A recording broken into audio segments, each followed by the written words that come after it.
don't stop. Grind don't stop. Grind don't stop. Grind don't stop. Grind don't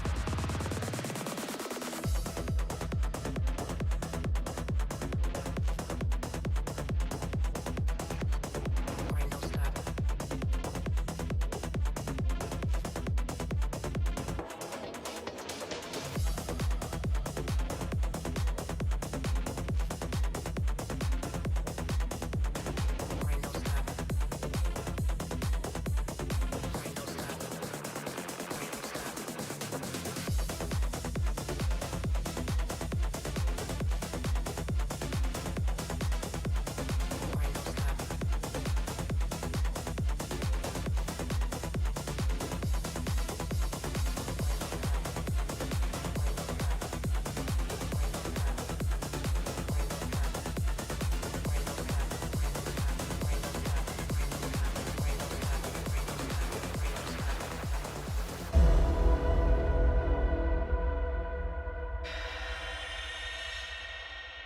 Grind don't stop. Grind don't stop.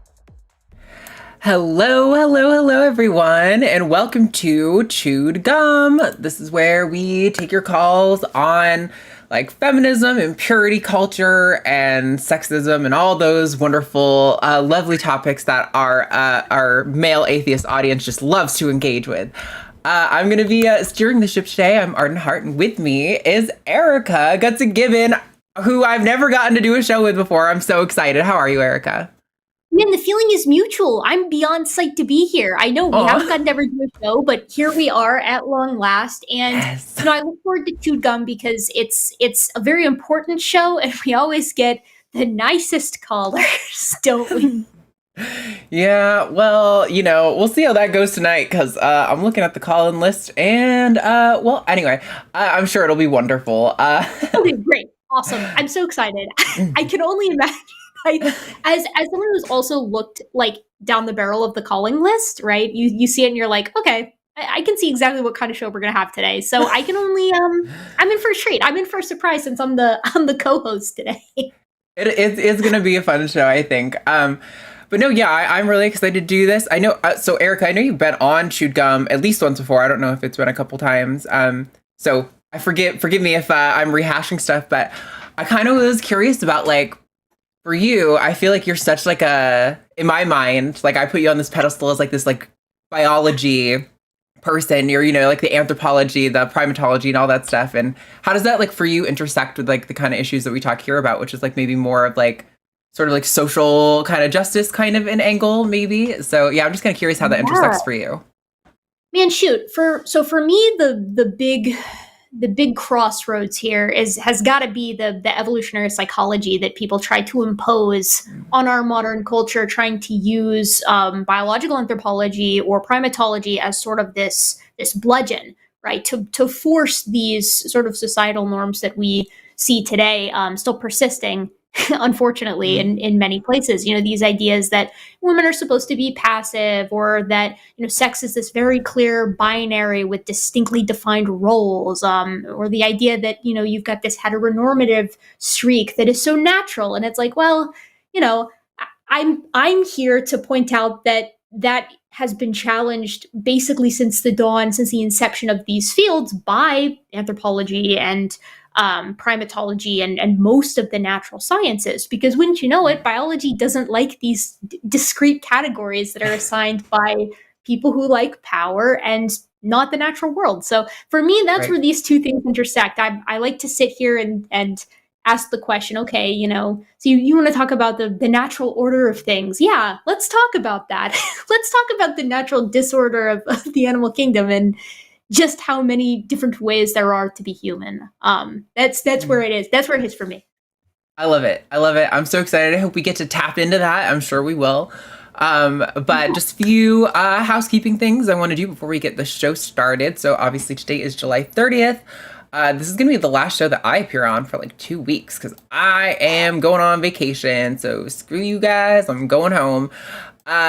But we do have some other shows on this network. So, if you're really feeling like you can't get enough of your fix of all of our atheist talking heads here, tomorrow night is going to be Matt Dillahunty, joined by J Mike on The Hang Up. Thursday will be Josie Caballero and Nominal Naomi, not at 2 p.m. this week, but at 5 p.m. Central Time. So we're switching our normal time because I will be out of town, and that's the only time a Morgan can produce. So you can catch that at 5 p.m. Central Time. And then I think, let me see, I have to pull up a different one for Sunday. Yes, and then next week's Sunday show will be Matt Dillahunty and Aaron Raw. After Dark will be John Gleason and Seth Andrews. Next Monday will be Aaron Raw and John Gleason on Skep Talk. And then I think it's going to be Alyssa and Erika next week here on Chewed Gum. So if you didn't get enough of Erika this week, then stick around. Make sure you go hit the notification bell on any of those if they're already posted so you don't miss out. Like and subscribe and all that good stuff. We already have 5 callers on the line. So what do you say we just dive into them? Well, I feel like we don't have a choice. I feel like when you've got a nice glut of callers, you kind of you have no choice but to dig in if we want to get through them all. And depending on the topics, we might be here for a minute if we don't. So yeah, very true. Okay, so coming up first, this one seems really interesting to me. We have Allison in Tennessee, pronouns are she, her, is an atheist who wants to talk about the consequences of atheism. So I'm not entirely sure what you mean by that, Allison, but you are live, so go ahead and give it to us. What do you mean, the consequences of atheism? Yeah. So, this is super amazing to be on the show with both of you guys. I've admired both of you for a while now, but this whole thing about like everything they warned, like my super fundamental family warned people about, would be like the consequences of becoming an atheist, like acknowledging the science around evolution, or succumbing to like gender ideology or feminism or anything like that. Like I've kind of become all of the things that they were terrified of, and I'm curious. like I want to interact with them and kind of redeem my apostasy to them, but it's hard to make honest arguments when I'm not out as an atheist. I am out as transgender and science affirming and all of that. But it's very hard to like get them to see things from another perspective, because from their perspective, I'm everything they predict and warn against. Yeah. I mean, I think it's curious that on your list of consequences of atheism was acknowledging science, which is really fascinating to me. Just like not willfully denying the facts as they appear is a consequence. That's so interesting. I'm not really sure exactly if there is really a question. It's baffling to me. Are you asking like for strategies at engaging with your family, or like I'm like how do you interact with someone who's just like who's just like demonizes every aspect of things because of one or two things that like that kind of work together. Yeah, I think like right off the bat, my strategy with this kind of thing is always like asking thoughtful questions is a phenomenal way to kind of get the ball rolling, right? Like, you're showing them that like regardless of where you're at now and where they still are, you guys are still family. I'm assuming that you're talking with them because you still want to keep them in your life, right? So, and if that is the case, it's like I presume it's because you still love them and enjoy being around them. So, showing them that you're still this thoughtful person regardless of this progress that you've made, right? Asking them these questions, asking for their opinion, and just kind of like gently walking them through some of their own positions. And then when they inevitably ask you why you are where you are, responding thoughtfully. I think that goes a long way, because people tend to see movements away from the condition that they're in, right? Like you've had all this progress and they've kind of stayed in the same place. And that can be kind of intimidating, right? So like you come back to these conversations and they're like, shit, she's about to hit us with all of this, woke nonsense or evolutionist propaganda or whatever. And I find that in those situations, rather than just beating people over the head with data, which is my favorite strategy, it's better to just ask them questions, right? So like when they're kind of pushing back on where you're at, I'll ask them like, okay, well, why do you think that? Why are you coming like at it from that angle? And when they inevitably, turn and say, well, the Bible says this, the Bible says that, using that as an authority, I find that it's nice to have in your back pocket some perspectives from like biblical scholars and things like that who disagree with this rather typically bigoted or literalistic perspective, because there are many different biblical scholars out there who have a completely different exegesis than some of these more hardline folks. So asking questions, and then when the questions are asked back at you, gently bludgeoning them with data can be a good strategy. I saw a great post today that was something like, I suffer from the mental illness of thinking that if I present people with strong arguments and data, that they will change their opinions accordingly. And it definitely it definitely applies. Go ahead, Allison. See, that's kind of like, that's kind of like what I'm feeling is like, it's like I have been heretofore using shitty, dishonest arguments from, different, like, exegesis, like you said, of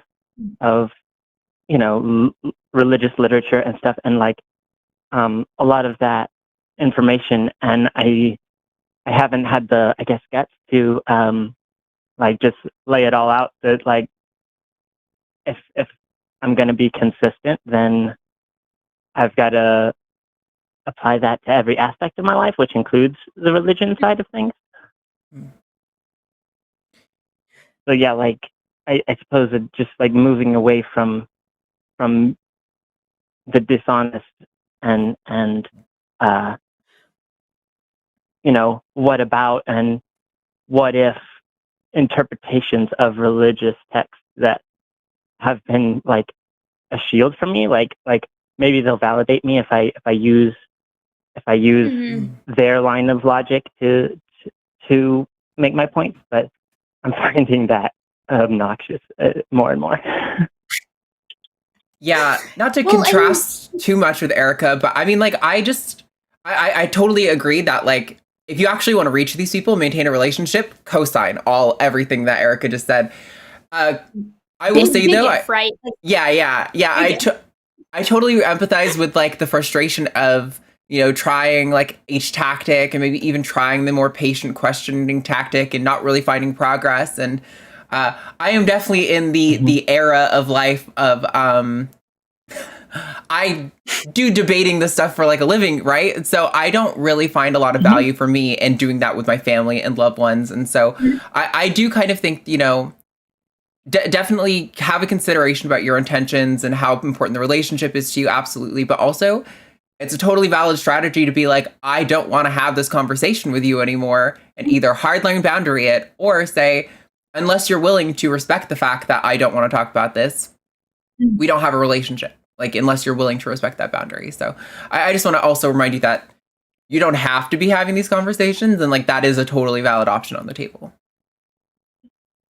That's good to be reminded of. I try to remember that, but I tend to feel obligated to Totally justify myself to people. No, I mean, who among us, right? Like that's like a basic human response, right? Is we want to defend, who we are and what we think. But it's like at the end of the day, you have to assess whether or not it's worth it for you, and only you know what is worth engaging, what is worth being gentle on, and what is worth just kind of putting your foot down and being like, no, I think I'm good. Actually, I'm good. I'm gonna pass on this one, but thanks, guys. Yeah. Awesome.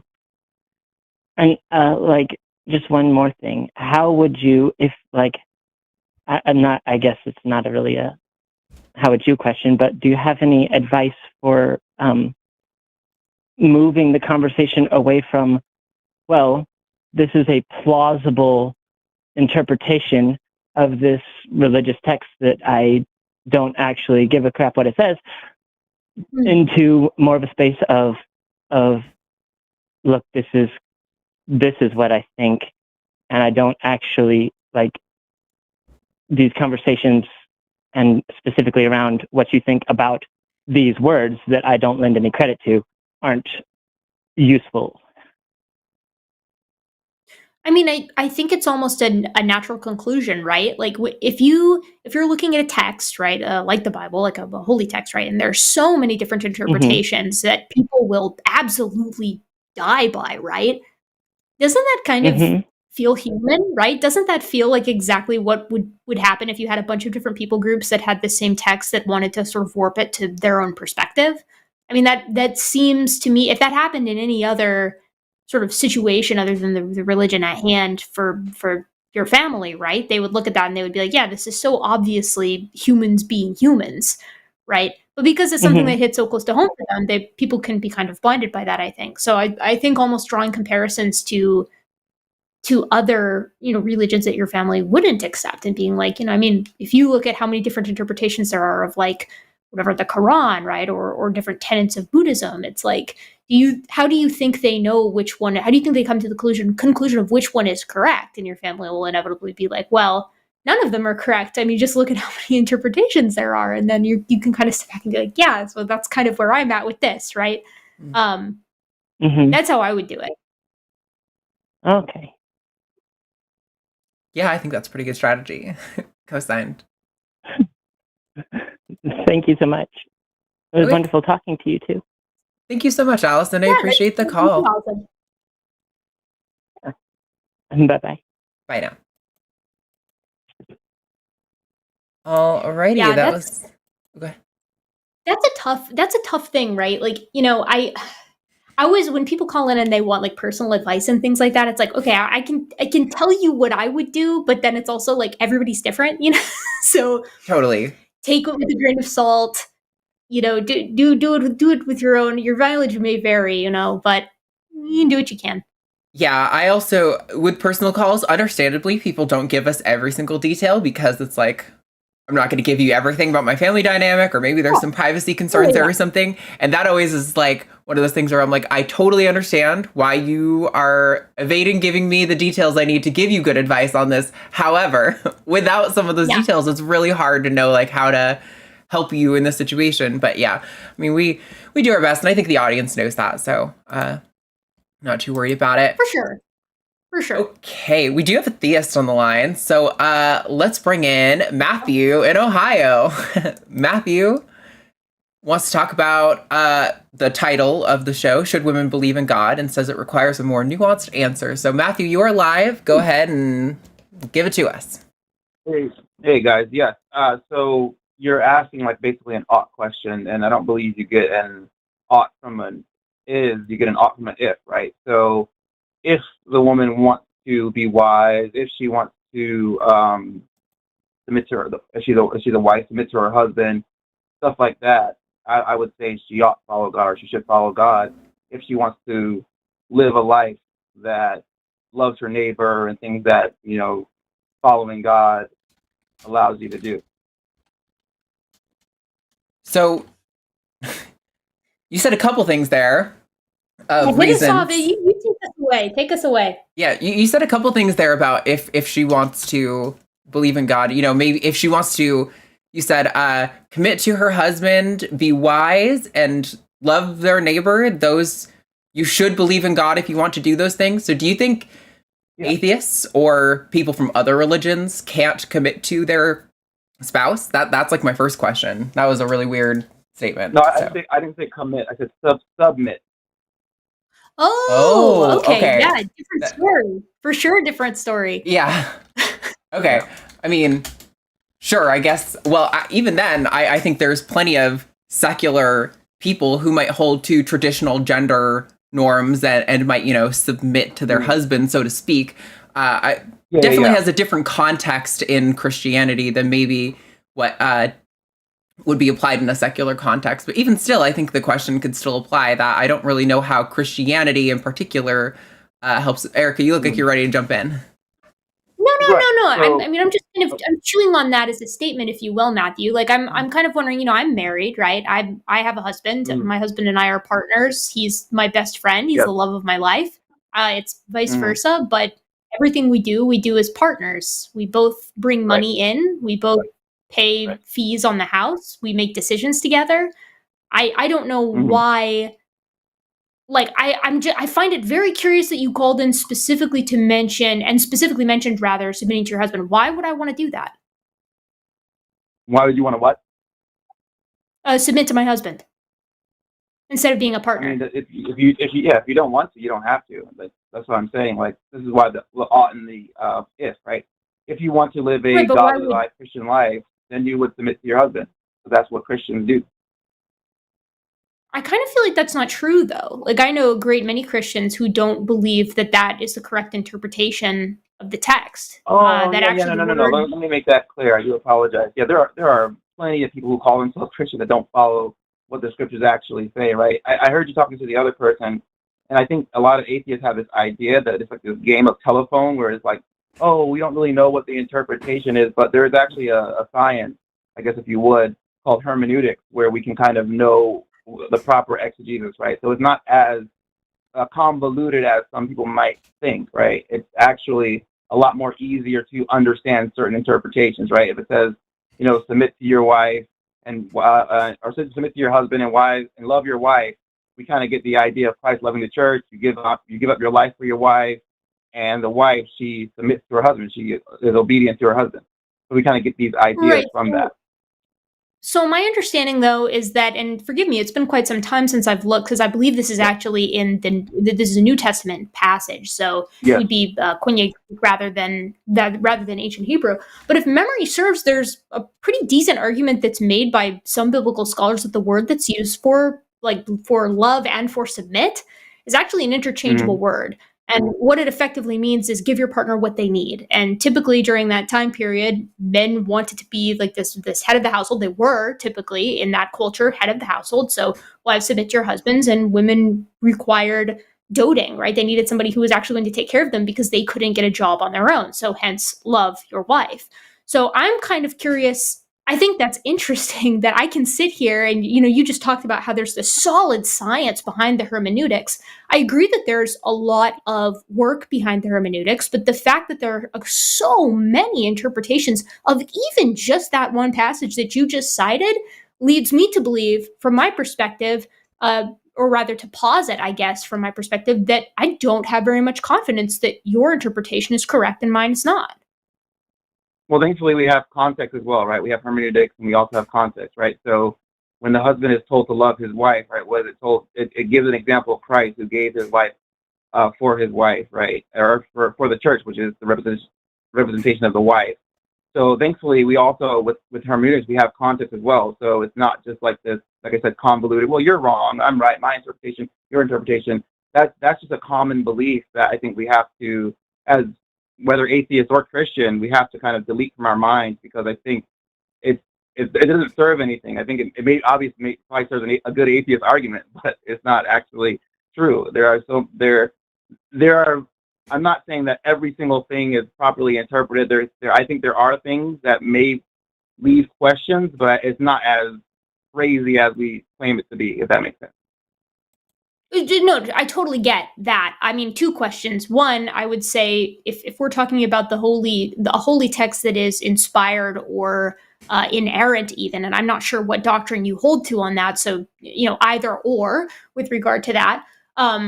But, there shouldn't be any, I don't think, if we're talking about a text that truly is divine. I don't think there should be any ambiguity. I think that messages should hold through time. And I think it's incredibly telling that the context that we're looking for oftentimes has to be placed in the society in which these people lived and is not nearly as applicable to the modern era. Case in point, do you have a verse where Christ specifically says that the church is to submit to him and he is to love the church? Or is that an inference that you're making?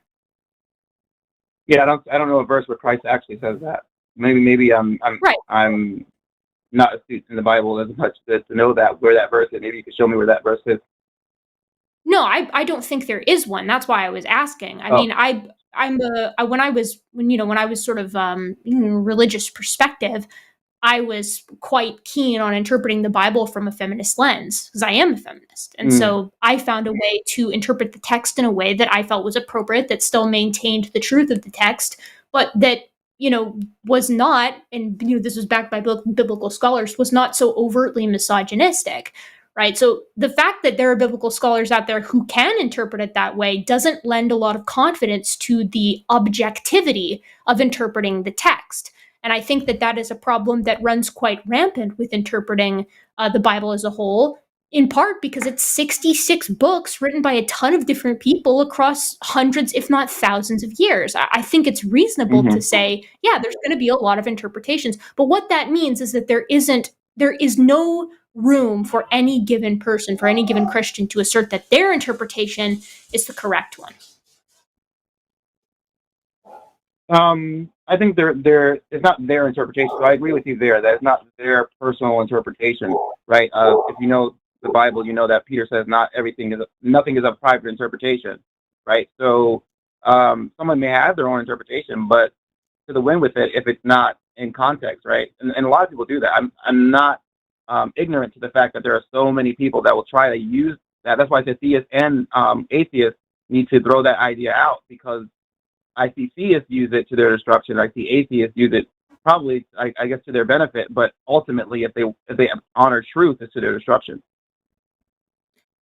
Right, but that's my point, right? As I'm saying that I don't have any confidence in any, because there are so many denominations out there are so many versions of the Bible, there are so many specific translations and interpretations that have existed in horizontal slices of time and through time. Which one is correct? Which one actually holds the true meaning, or the closest to the true meaning of what God meant when he inspired all of those people? And how can you I don't argue? know how deep you got into theism. Sorry, go ahead.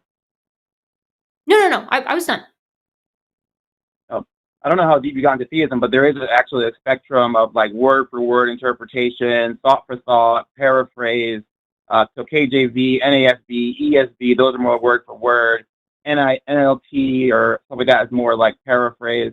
So, and then the Message obviously is super paraphrase. So we have different scholarly which things one's that right? help us. What do you mean? Which one's the best? Which one is the best? I would Which one say preserves the the very message best. most? Yeah, I would say the very best would be the NASB, because it doesn't have all the thus and thous and these that people trip over. So Why get rid NASB, of I would say, would be the best. Pardon? I said, why get rid of the thuses, thous, and these? Just people trip over it. I mean, this is just English translation anyway. It doesn't matter whether it's thus and thou or not, Yeah. right? It's So just a lot of people. It doesn't fit in with our modern cultural proclivities, right? It doesn't work with our modern culture. It doesn't make as much sense in our modern culture. So how many times do we suppose that that's happened, that the cultural relevancy and the cultural meaning has had to shift, even in just basic language? How much information can you lose through these transformations, right? Through these translations. Yeah, not much. And this is why I said we have to dump that idea, because it's almost like the game of telephone, right? Oh wow. So did Jesus tell us, or did Paul tell us to love our wives, or the church, when it says take care of your body, or does it mean I have to rule over her with an iron fist? Because now I don't know, because Jesus rules over us with an iron fist. Oh no, he rules over us with grace and mercy and stuff like that. So we have to just context and interpretation. It's there. Like I said, I think we, as theists and atheists, we kind of have this idea that, like I said, it's a game of telephone, which is not. That's a common misconception.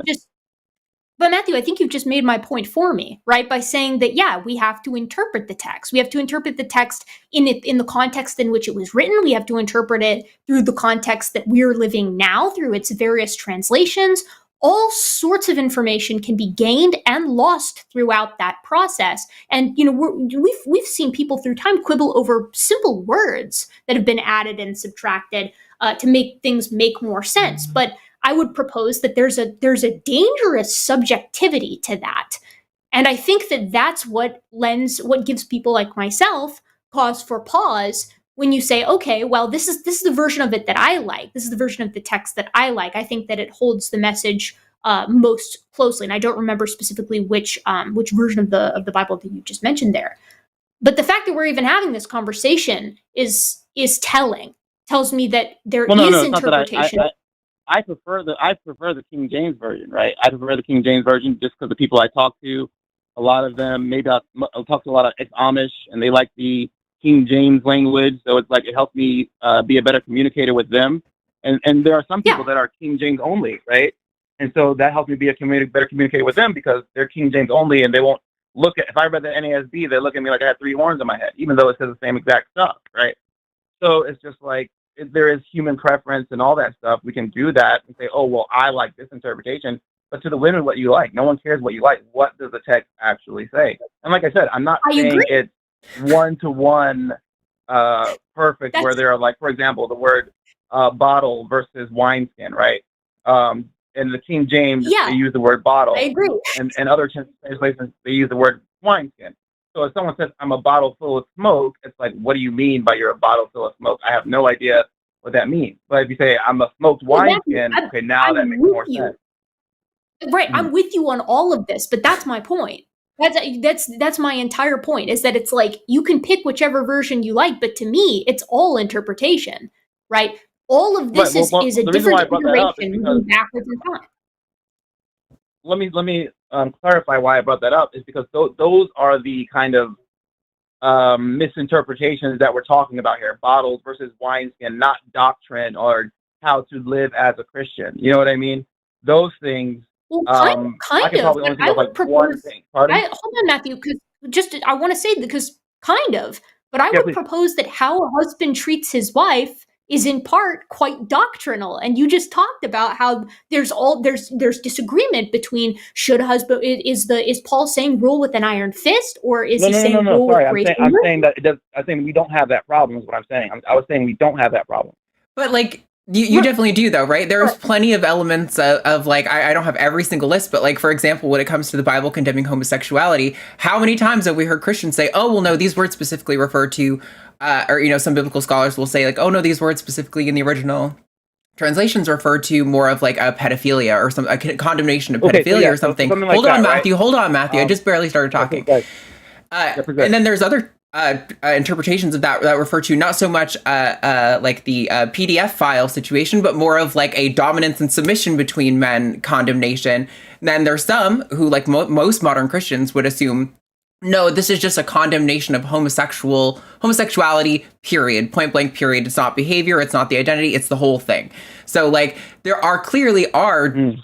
clearly dispute within the church on doctrinal points of how to be a good Christian, what it means to be a good Christian, how you should treat other people, how you should operate in the world. Like there's clearly discrepancies even there.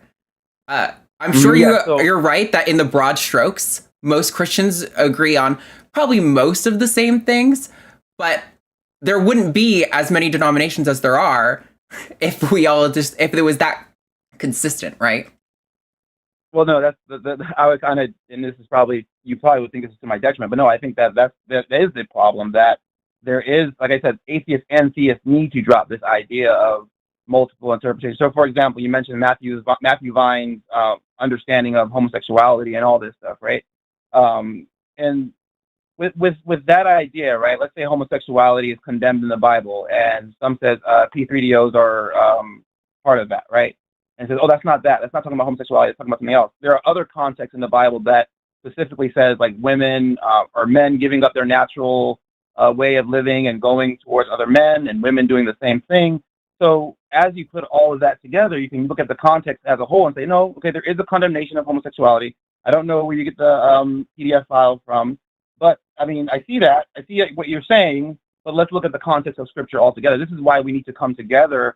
I mean, I'm talking about as believers. See, but we need to come together and pardon? I was going to say, but I have a problem with that too, though, because like I don't know what the correct interpretation of the homosexuality condemnation is. I'm not going to say which one I think it is because I don't know. But the problem is that the notion of homosexuality as we have it today did not exist when the Bible was written. Nothing even remotely close to it existed. Whoa. People knew what sex was. People knew that men had sex with men. That wasn't surprising. But homosexuality as we understand it today doesn't exist. So I'm not super convinced that the Bible is condemning homosexuality as we know it today. And I'm not completely convinced of the alternative interpretations I've heard. That's precisely the problem, right? This is why, I understand. So this is why, like I said, that Matthew Vine's interpretation is not really good. This is why we need to come together and see it. So I was going to say, but no. Romans 1 clearly shows you that the men gave up their natural affection for men and started lusting after men. That's exactly what's going on today with homosexuality. Men lusting after men. Whether you want to say it, however else you want to do it, you want to put it, it's still men lusting after men and women lusting after women. So it's the same. It's the same stuff that's going on today. Our society has not changed. Homosexuality is not new. It's been around for a very, very long time. So if I may, because I want to kind of comment on this, because I just coming back to the same issue, right? I also don't know what the correct interpretation is. I'm not a biblical scholar, right? When I talk about this stuff, I'm leeching from experts from 5 years ago, 10 years ago, when this was fresher in my mind. But what I'm pointing out here is that you said, okay, this is a perfect example. You're like, we need to come together as theists and hone in on this very specific interpretation, right? That yes, but what you said is like blanket homosexuality, like it's bad, whatever. Now let's assume for a moment that that's the right interpretation, right? Let's say you're right on that. How do you know that? Right? Which biblical text has the most? Right. Which biblical text has the most of those in it? That should be easy to do. If what you just said is the case, that okay, you can figure out where we should go with modern doctrine by using context clues. Great. There should be a text then that aligns the most with what you're saying, and then that should be the text that it should be very easy for all Christians to point to and say, this is the right one, this is the one we're rallying around. Why can't you do that? I kind of agree with you. Yeah, I kind of agree with you, but Christianity is not about showing atheists God exists, and it's not about showing the atheists that homosexuality is wrong, right? So, but I do agree to a certain extent that I don't understand why when I hear Christians argue homosexuality is being sinful, I'm like, why don't you go to Romans 1? And when they go to Romans 1, they'll be like, oh, wow, yeah, I should have done that. I don't know of any Christian that wouldn't agree and say like, wow, yeah, if I looked at it and I went to Romans 1, that's perfect. I don't need to go anywhere else. I don't need to try to but again, that's not the point of Christianity or the Bible, to go and say, well, let's go split the Bible open and find out where homosexuality is wrong or where God exists, So I would totally say Romans 1, no problem. That's right there. But that's right. But that's what I'm saying, is that it's like you're saying that you have this good example where you can point to context, whatever. Again, I'm not a biblical scholar. I can't speak to that. What I'm saying is, what you're proposing for homosexuality should be easy to do for everything in the text. Oh yeah, I agree. Right? It should be very easy for all Christians to hone in on a single interpretation and say, duh, with the correct hermeneutics, this is clearly the right answer. This is clearly the text, KJV, whatever. This is the one that we should all follow. The fact that there's so many different interpretations is what leads me as an individual to lack confidence. And I'll add one more little thing on the end here, because the one that I have the most experience with, because I argue with creationists a lot, is interpretations of Genesis. How many interpretations of Genesis are there? There's a lot, is the answer, right? Yeah, many people come at it from different angles. And so that's a tough one, especially because pretty much everybody argues that not only is their interpretation correct, but that it ties directly to New Testament interpretations as well. That's how obvious it is. So with the same confidence that you're saying, look, see, my interpretation of homosexuality is right. Every single one of these guys, whether we're talking about reasons to believe or answers in Genesis or biologos, any of these organizations or individual scholars like N.T. Wright, they'll say, look, my interpretation is so clearly correct, I just can't wrap my head around why all Christians don't just converge on this interpretation. It's so obvious. Right. And as an outsider, I look at that and I say, no, it's not. That's the point. It's not obvious which one is correct. I have my own interpretation on what I think is right, but go ahead, Arden. Sorry, Matt, I do want you to respond, Matthew. The only thing I want to add is that you mentioned, the Bible condemning female homosexuality, except to my knowledge, the Bible never explicitly condemns female homosexuality, which is, again, a case in point of like, why should I take your interpretation of it? Because you're clearly diverging from like the actual text. It says men lusting after men, you can do, for sure, but it doesn't say anything about women lusting after women. What you can do is you can read Romans 1 yourself, right? And look at it yourself. I have read the Bible before. I went to Christian school growing up. I had Bible class every day, baby. Yeah, the Bible has a lot of books in it, my friend. So it's not just I read the Bible. No, did you read Romans 1? Did you look at Romans 1 Yes, about Matthew, I had Bible class every single homosexuality? day in elementary school. I had to literally go through the entire, I think the only parts of the Bible we didn't read in school was like all the kings in the Old Testament, the stuff that's just like lists of history. You understood homosexuality as a young person. You understood homosexuality and the condemnation of it as a young person reading Romans 1. Absolutely, I understood the homosexuality and the condemnation of it as a person who was growing up a little boy, thinking I was gay at the time, and being like, oh wow, well, I know gay people are wrong and disgusting because that's what I was just taught in the Bible, but I don't think I'm wrong and disgusting, so I must not be that. I absolutely understood it from an incredibly young age. There was no questions about my understanding of it. At that young age, so you said you understood that. Yeah, absolutely. I'm sorry that you don't believe me, clearly, but that's not my problem. That's interesting. That's interesting. Yeah, that's totally interesting. That's interesting. So back to I think it's Erika. Yes. All right. Yes.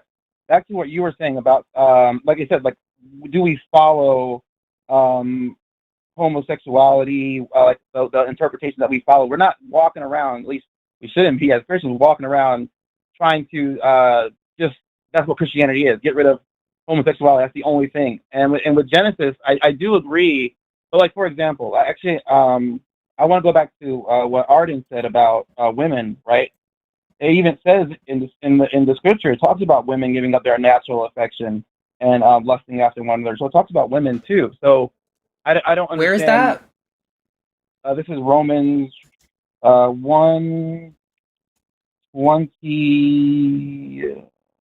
26. 26, yeah, 26. So, and real quick, this is really good because you and I, you are atheist, I'm a theist.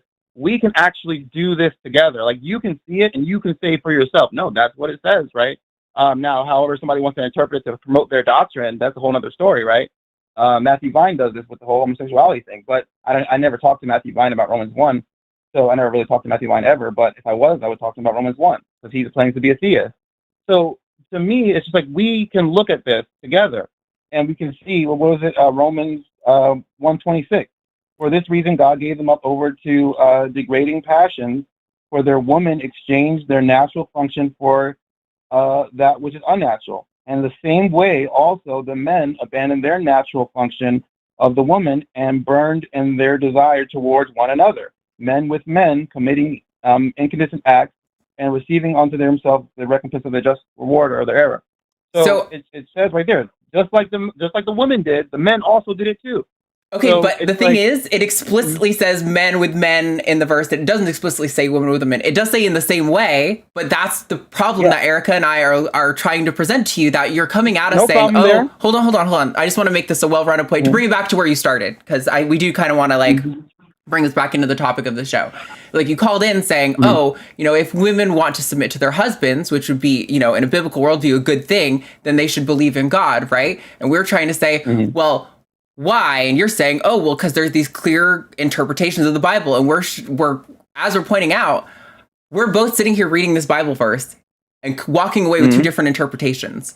And I genuinely don't think... No, we have the same interpretation. You said it yourself. You said it in the same way. So we see men and men, women and women. We got the same interpretation. No, I just said, right? Matthew, you must have misheard me. Because I said it explicitly points out men having sex with men.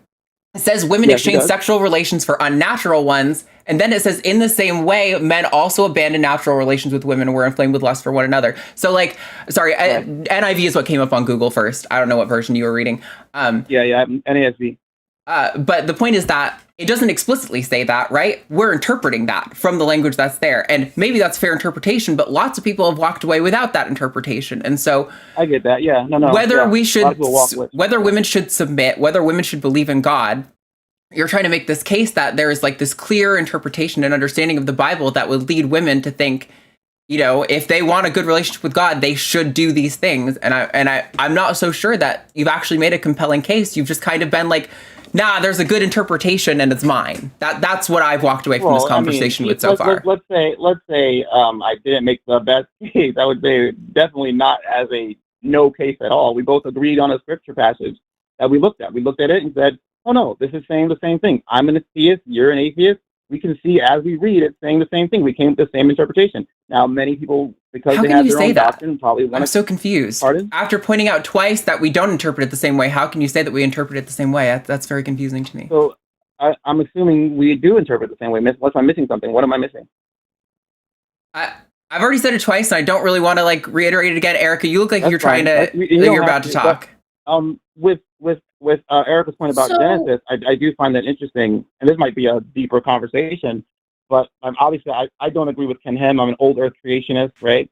But there are also passages in the scripture where we look at the beginning of Genesis, where we can look at it together, and the same thing I did with Arden. I know Arden doesn't want to say that we agree, but we can look at certain things and we can agree with that too and say, okay, I'm talking atheists and theists. So if atheists and theists can do it, I think, going on with what you were saying, I think theists should be able to do it together as well. Unfortunately, that's not the case. So I agree with you there that they're not doing it, and that's the biggest. That's why we have 44,000 different denominations.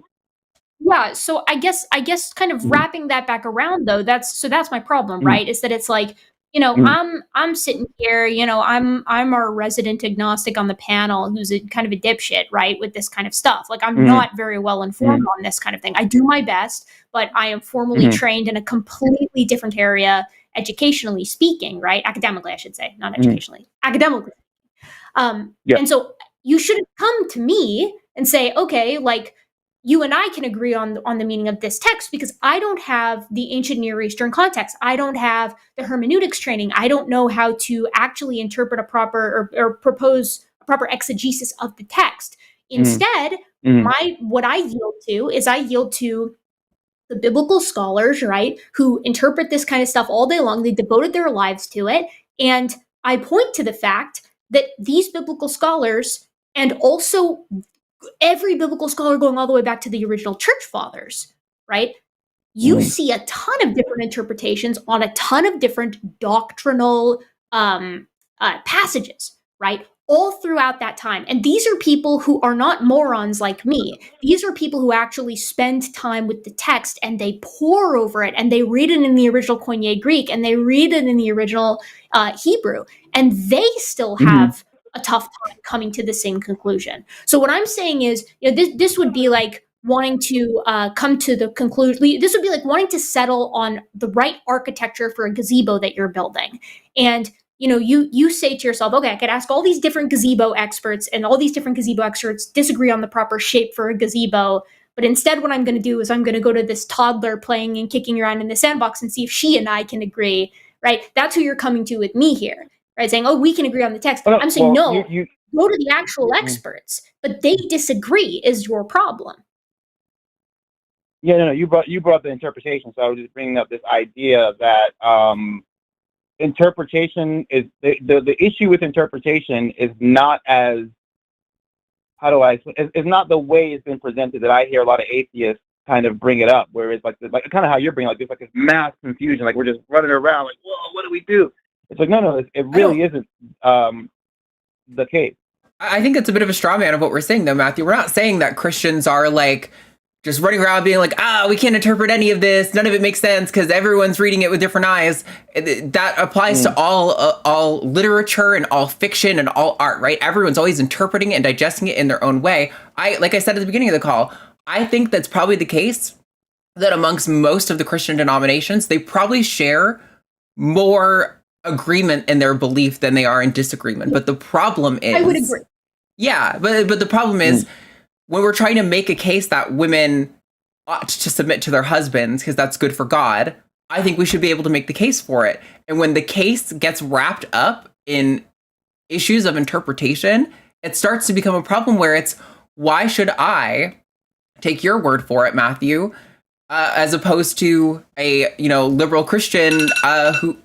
Sorry, I don't know why that alarm's going off. As opposed to a liberal Christian who, wow, that's annoying. Who maybe is a biblical scholar who disagrees with you. Like I mean, there's quite a few liberal biblical scholars, so I'm sure there's someone out there. Go ahead. No, I hear what you're saying. I know, and they're out there. I hear what you're saying, Arden. But what I would do is I would take that liberal Christian and the conservative Christian to the scripture, right? In Peter, in 3, it talks about wives submit to your husband, right? As Sarah did, calling him Lord, stuff like that. So there are Right. scriptures So that Matthew, there's not just one scripture, right? There's not just one scripture that says wives need to submit. There are several scriptures where you can go to kind of see, okay, compare and compare. Let scripture interpret scripture, is what we say in the schoolhouse quote.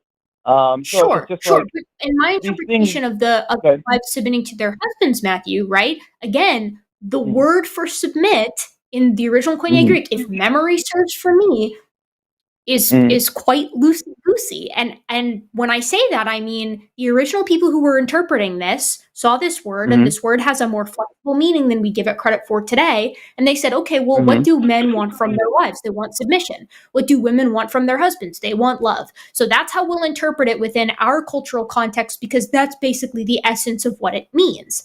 But what I'm saying to you now So is the fact that there's even a possibility that that's happened, and is cause for pause here. But then moreover, again, this is something that I happen to know like a little bit about, because again, I was a feminist theistic evolutionist for quite some time. And so I would point to the fact mhm. that, like, I remember reading a lot of these scriptures that were, talking about the hierarchy with men and women and under God and things like that.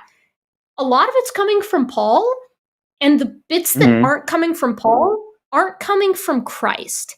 So when I was like from coming from a religious perspective, that's what I always pointed out. And then I was like, how can you expect me to look at this relationship here between men and women, and Paul is saying that wives are to submit to their husbands. And this is something that Christ, who talks about his relationship to the church a lot, never says, and we're just supposed to kind of go with that. And then I found out that the word was slippery, and it one thing led to another, and I'm sitting here like, which interpretation is correct? Because that does have huge bearing, as we've talked about earlier in this conversation, on, like, if you're a religious person, if you're Christian, on the relationships that you have in your life. That's not Right. clear So to me. two things. Number one, when I'm listening to you guys speak, I say sometimes and that means I'm listening intently. But I know the audience gets annoyed by that, so I do apologize to your audience in advance when I do that. You're fine. I I'm trying my understand. best, guys. Um, All good. and the second thing is, there's this idea of, well, we don't know whether it means submit, this slippery word of submission, right? Okay, let's say so the word submission is slippery. Thankfully, we have Peter's scripture, who is not Paul, who gives the same idea. And so when we look at that, we can go to different places and say, okay, so this is giving the same idea. This is the doctrine that needs to be taught. So it's not like we're just basing our doctrine on one single verse or one single passage. There are several passages that we're looking at to kind of figure out what the interpretation actually is. Yeah, I think Right. Does that make sense? So yeah, I have a thought on that, but Arden, you go first. no, I don't want to derail the point. What I have to say is kind of an addendum, so just whatever you had, keep it rolling. I think is a good line of thought. Yeah, so earlier when I said that a lot of it is like a lot of this, like, why, like, the hierarchical stuff between husbands and wives, that a lot of that stuff is hierarchical. What I said was, if memory serves, most of this is coming from Paul. Not all of this is coming from Paul. I'm aware that there's stuff in Timothy. I'm aware that Peter has said stuff. I'm aware of that. What my point was in saying that was that it's not coming from Christ, who is like the main guy kind of on this, right? Who's discussing this relationship with Christ being in relation to the man, and the church being in relation to the woman. He's noticeably quite silent on it.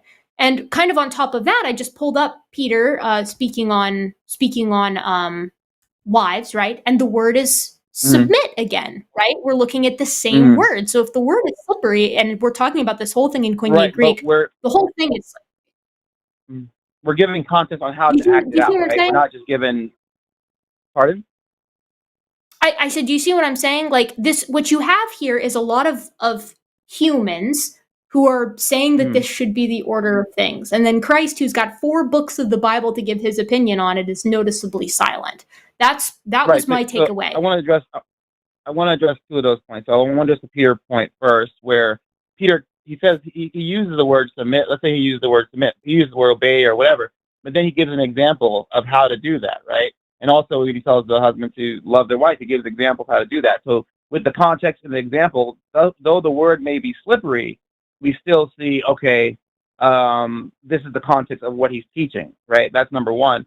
Right. But Number, Matthew, yeah, but I've got it pulled up here, and this is an important point, right? This is in First Peter. Mhm. When he's talking about women, he also says that you're not supposed to be curious about adorning your hair with gold or adorning your clothing. Do you suppose that these Correct. are still commands that are to be kept today of the utmost importance, or do you suppose that that second bit might be a little bit, culturally rooted?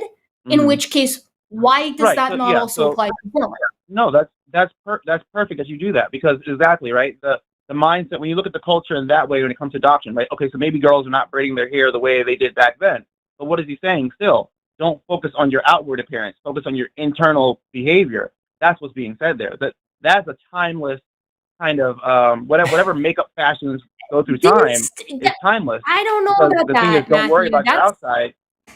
Yeah. That's a hard sell for me, because Peter is Okay. being very clear Explain. and particular on what you're not supposed to do. Christ was notorious in the stuff that he said being relatively universally applicable through time. A lot of it is not very specific because it's like golden rule stuff. It's like, be kind to your neighbor, things of that nature. But Peter is specifically like, don't put gold in your hair. Don't adorn your clothes. And he's saying this in the same context that he's saying, wives, submit to your husband. Don't you think that maybe a more reasonable explanation for this is that that was what the culture expected, and that was what the culture pitched? That's what the culture proposed as this ideal.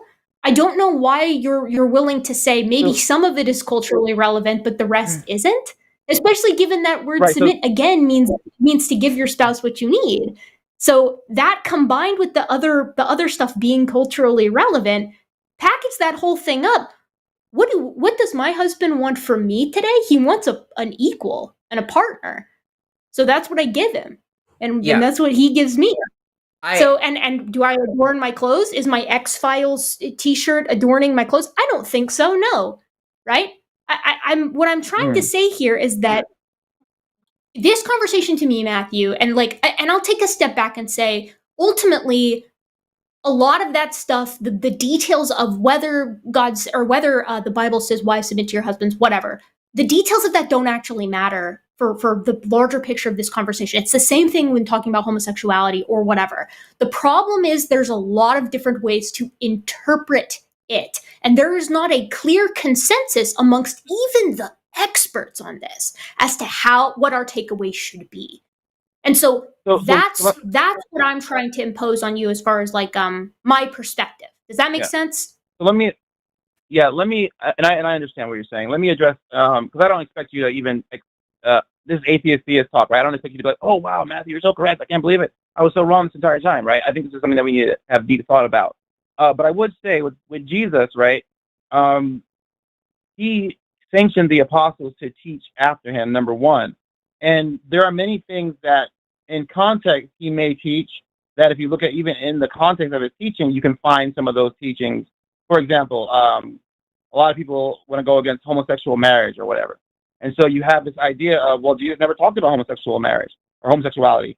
So he did talk about marriage. He said marriage is between a man and a woman. He made it very clear. And not only did he make it clear, he says not all people are like that. Some people are eunuchs. Some people are born eunuchs. Some people are made eunuchs. He gives this example. So with all that, you can say, okay, well, I can see how this all fits together. So just because Jesus doesn't explicitly say certain things, some of the things that Jesus say that is implicit can kind of help you understand. Okay. So, as for, sorry, finish your point. No, please. Okay. As for Peter and Paul, these are apostles of Jesus Christ. And if some people don't like Paul, that's fine. Peter basically says exactly what Paul says when it comes to submitting and obeying. Well, Peter even says, obey your husband. So however that goes. And I guess if your husband says, I want an equal partner, and you obey that, I guess you're obeying your husband, right? So you got me. Like I said, he got me. It's not as complicated as it needs to be. I hear you. Okay, so we do need to start to wrap up this call. I just want to point out that you were talking about context there with Jesus, and you're like, you see how it all fits together. And it's like, to me, dude, that sounds like astrology. Like, you're looking at the stars in the Bible and you're drawing the lines and seeing a shape. Like, but that doesn't mean the shape is actually there. I said that pretty fast.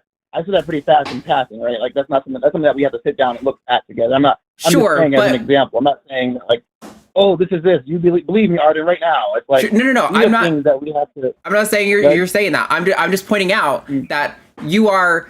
When we've talked about, like, oh, how do you resolve these issues with disputes about the intent of the text or what the interpretation should be, your response has been, oh, well, let's go to the text. Let's look at how these things fit together. But don't you think, Matthew, and we do need to leave this, so maybe after this you can give your closing thoughts, but I think it doesn't help at all when we have a dispute about the meaning of the text to say, let's look at the text. Right? Because that is precisely where the problem is. Pointing at the thing that we both read and came to different conclusions about the interpretation of doesn't help me. You need to say, oh, this means this because of X, Y, and Z. Pointing at the text that we both just read and interpreted differently doesn't do anything, I feel like, to help elucidate clarity on the actual dispute that we're having. So if you want to give your last thoughts, and or if Erika has anything else after, go ahead. No, Matthew, I want you to have you have the last word on this. So my last thoughts on this are I'm sort of echoing what Arden said. I think the issue is, for me, is with the interpretation. I would again point to like the fact that it's like, we can go look at the text, check, right? But if the problem is, let's say we're talking about wives of your husbands again, if the problem is the translation of the word submit, then going to the text isn't going to help us. We're going to have to dig a little bit deeper. So that's just kind of a little niblet of the problem that I have as a whole. But you please, finishing thoughts, take some time. And Erika, please don't think I'm being dismissive with what you just said about the submit part. I think we dealt with that. But going back to what Arden said about going to the text, I think the issue we had was with doctrine, right? Arden was saying, hey, there's no female homosexuality being talked about in Romans 1. And he said, okay, Arden, that's the doctrine that you say. That's the doctrine that I see. Let's go look at it together. We looked at it together, and it says, oh, in the same manner that the woman did this, the men are doing it. And so, okay, well, that's what it says. And so we just go by what it says and say, okay, that's what it says. And so, but let me say this in closing, is that I don't expect you guys to believe this overnight or understand what I'm saying overnight, or sorry, not overnight, but you know what I mean? Like, through this conversation, I think it takes some time to really digest this conversation and what we were just talking about. I think you guys made some important points. I think it does take time to digest these things. Does that make sense? Yep. All right. We're going to let you go, Matthew, but thank you for calling in. Call back another time. Thanks for calling, Matthew. Thank you. Bye. Take care. I don't, not gonna smack talk Matthew. It's just funny to me that I specifically made clear so many times that I think the explicit interpretation of just the literal words is not in line with him, and he kept saying we agree on that, and I'm like, bro, how many times do I have to tell you that's not what I think for you to? It feels, it's like, I don't know. Maybe I wasn't clear. Maybe there's some misunderstanding there, but I don't know. No, I definitely, I was on board with you. I got what you were going for. And like, I almost dipped my own toe in that too. And because I think when I first read it, I was like, when I first read that passage, the Peter 26, 1 Peter 26? Yeah. No, it was Romans 1:26. When I first read it, I was like, when I first read it, like, he had mentioned it, and I literally just Googled, I was like, Romans 1, and then I Control F'd, like, homosexual, or men. That's what I did, men. And I wanted to, like, see what it said. And when I first read it, I was like, okay, you could interpret it this way, or you could interpret it that way. And it all hinges on that first "and," right? Yep. When it talks about this woman did, and then men did this. And it's like, okay, is it saying they did the same thing, or is it saying that they also did this? You see what I mean? Right, exactly. And so in my head, I was like, you could go one of two ways on this. But then I was like, okay, if I pile on this, then we're going to be quibbling over one word, which is exactly the problem. Which is exactly the problem. I mean, he seems like a nice guy. It was a weird contrast with, like, you know, what he was saying, but he was like, you know, seemed like a polite dude. Hopefully he'll come around, but we'll see. Matthew's a regular caller. I appreciate, I don't necessarily know if I think he's like the nicest dude, but I will say he's an honest interlocutor and he's always respectful in conversation. Yeah. So that's a million points above like 90% of other like conservative evangelical Christians. To be honest, Arden, I'm like, and my people who know me know this, I'm a huge sucker, right? Like if someone is nice to me in one conversation, I'm like, great, we're pals. They're right, no problem. I can just not think about the implications of what they're saying here in the rest of their lives. And I can just put that out of my mind. And then it's like, no, but maybe you shouldn't be that way. Don't be like me. I have some problems with Matthew's worldview, but again, he is respectful in conversation, which is all I ever ask for. I don't need people to be on my side about every issue. Just if you know how to have a polite, respectful conversation, that's what really matters. Yeah. A dialogue. We can dialogue. Yes. Okay, we've got a bunch of callers on the line. Let's work through some of them in order they came in to start with. So we'll talk to you, Pip. Yeah. Pip, pronouns are they, them in the UK. Pip is an atheist who wants to ask how we can critique Islamic purity culture without infantilizing Muslim women. So, Pip, why don't you let us know what's up? Hello there. Am I coming through okay? Yep. We can hear you. Awesome. Fantastic. I'll get straight to the point then. Like you, I oppose the purity culture that states that women have to dress a certain way in order to be modest.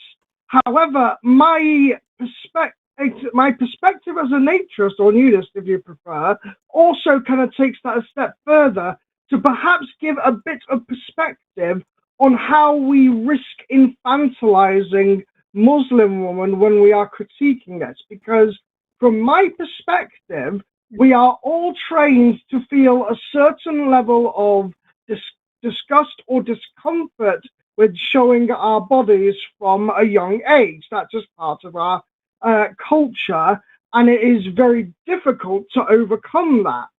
And so if I said that you were being oppressed for not being a nudist, that would be absolutely absurd, because it completely takes away all the agency that you would have in how you decide to control your bodies. And I sincerely doubt that you are advocating of, ripping hijabs off Muslim women, saying, "Ha ha, you are now free," or anything like that. And so this brings me around to my complete point. How can we best critique Muslim purity culture while also preserving the autonomy of Muslim women? Yeah, I mean, I think the goal is take this away, Arden.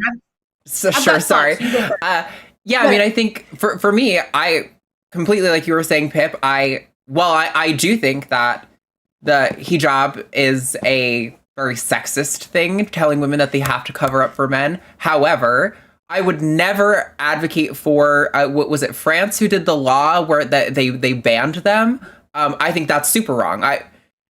The thing about feminism, right, is that I want women to have autonomy and choice.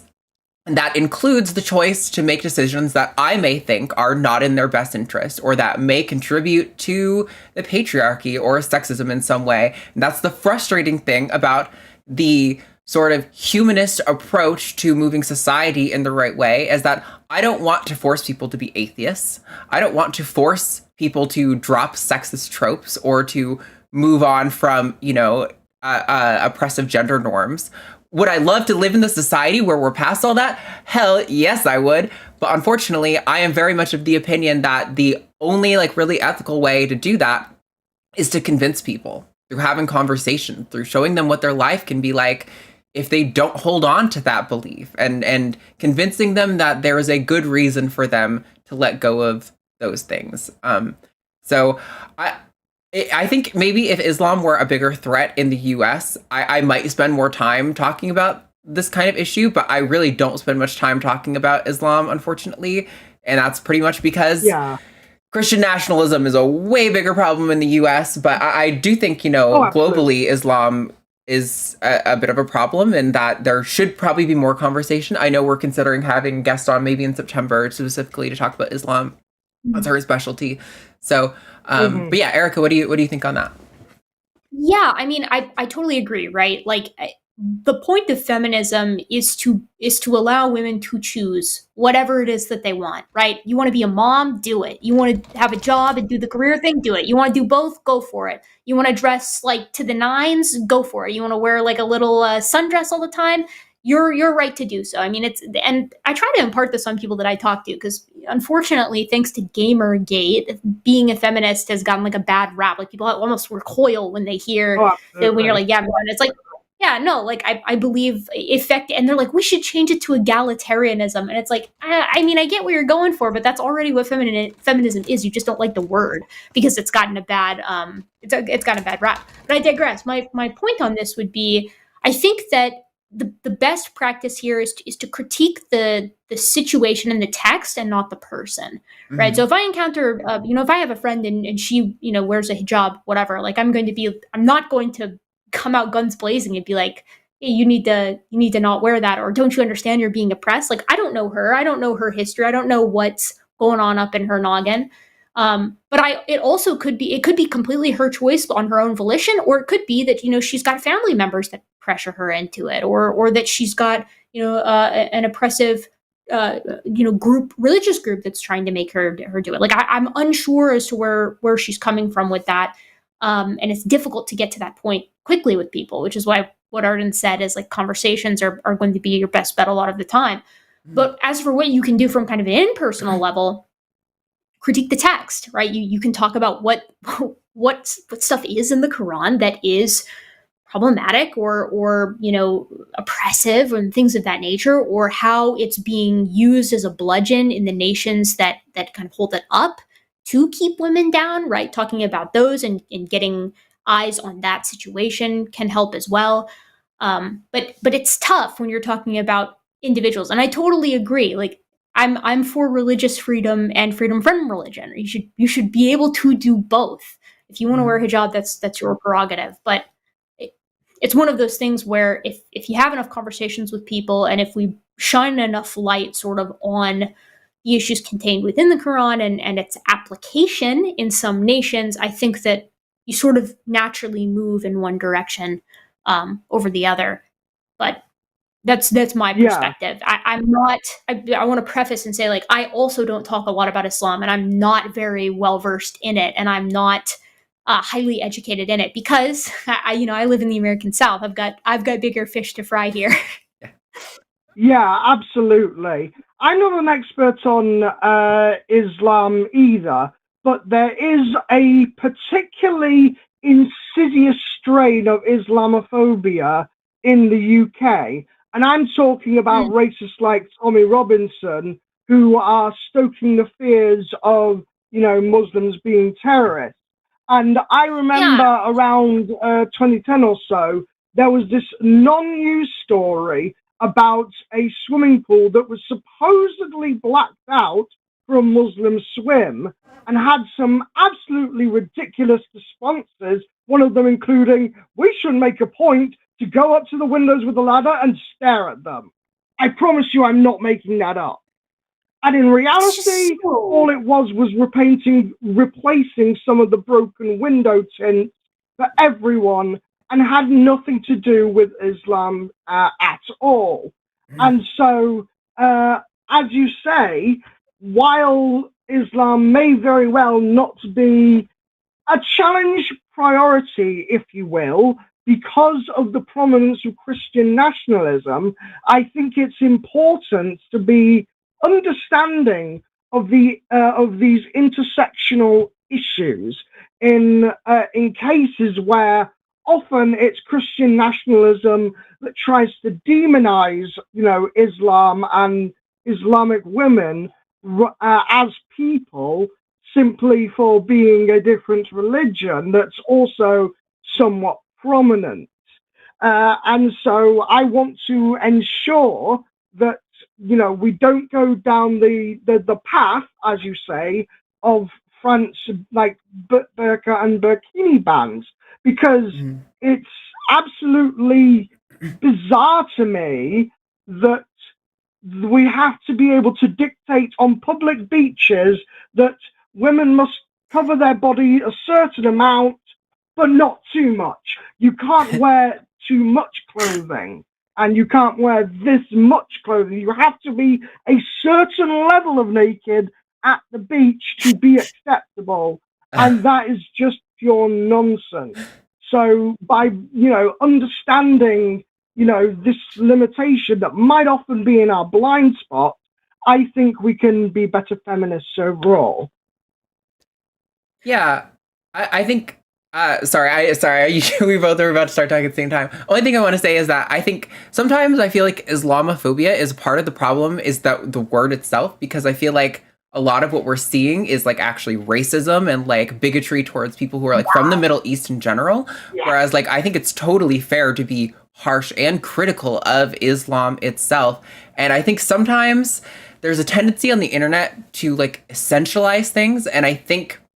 I mean, like, look, this is the word we have to talk about it right now. So that's the word that's going to get used. And so we should just adapt and understand and make sure we're communicating so people know what we're actually talking about. But I do think the word Islamophobia itself can kind of create a lot of these problems. Yeah, sorry, Erika, would you? No. You completely hit the nail on the head, right? Like, I was going to say the same thing. And Pip, when you were talking about, when you were sort of like elaborating there, you touched base on it as well, where it's like, yeah, Islamophobia is oftentimes like a lot. It's either packaged with racism or it just is racism, right? Like it's just people not liking Middle Eastern immigrants and sort of using that as an excuse. Yeah, absolutely. It's awful. I hate seeing it. And you're right. We should, in a perfect world, we'd devote the exact amount of time that is advised given our location and given the influence that we have, right? But unfortunately, it's tough to kind of dole it out. But you're right. We should have more time dedicated to talking about Islam and talking about its implications and what's problematic about it. Yeah, I do want to stress that I understand fully why it's not exactly a top priority, especially in regard to a lot of the conversations that we have here on the line, especially because, Christianity is such a dominant part of the culture on both sides of Atlantic to different degrees. I just think every now and again, it's a good idea to both check our own biases, understand these linguistic complexities, which is a whole other subject in of itself, and understand these blind spots so that we don't, forget how we may accidentally play into a kind of bigotry that we're not trying to advocate. Because the likes of Tommy Robinson will attack Sikh people, as you said, because they can't tell the difference, because they're Middle Eastern. And right. So, as long as we are being very specific with our language and we are critiquing ideas, and in this case, cultural ideas that is presented by, the Islamic religion, then I think we can, draw a clear line in the sand, just as we oppose anti-Semitism, while also potentially, critiquing Judaism and also Zionism. Yeah, absolutely. Yes, well, thank you very much for this discussion. It's I've been very enlightening, and I appreciate getting it out of my head. Thank you so much for calling, Pip. I appreciate it. Thanks, no worries. You take care. Bye for now. You as well. Bye. You as well. I think it's also interesting because with regard to the hijab, I've heard some ex-Muslim women say like they wish people were harsher on this topic because they really feel like it is a symbol of sexism and things like that. And I totally understand. But I think it kind of falls into a similar dimension as like cosmetic surgery in some ways, where it's like, we could have a whole discussion about like, why are you looking for that surgery specifically? Aren't you kind of conforming to some sort of like white Western beauty standard or something? And is that in fact contributing to sexism? And like, it may be, but still fundamentally, I think people have bodily autonomy and should kind of get to make those decisions about themselves. yeah, I mean, it's a fine line to walk, right, between being condescending and trying to be an advocate. And you know, my personal strategy with that is like I try to just talk to the people who it's impacting and get their perspective. Be like, okay, so like what's your take on this? What can I do to help in your opinion? It works wonders. It's crazy. Just kicked my card. I got too excited, but totally.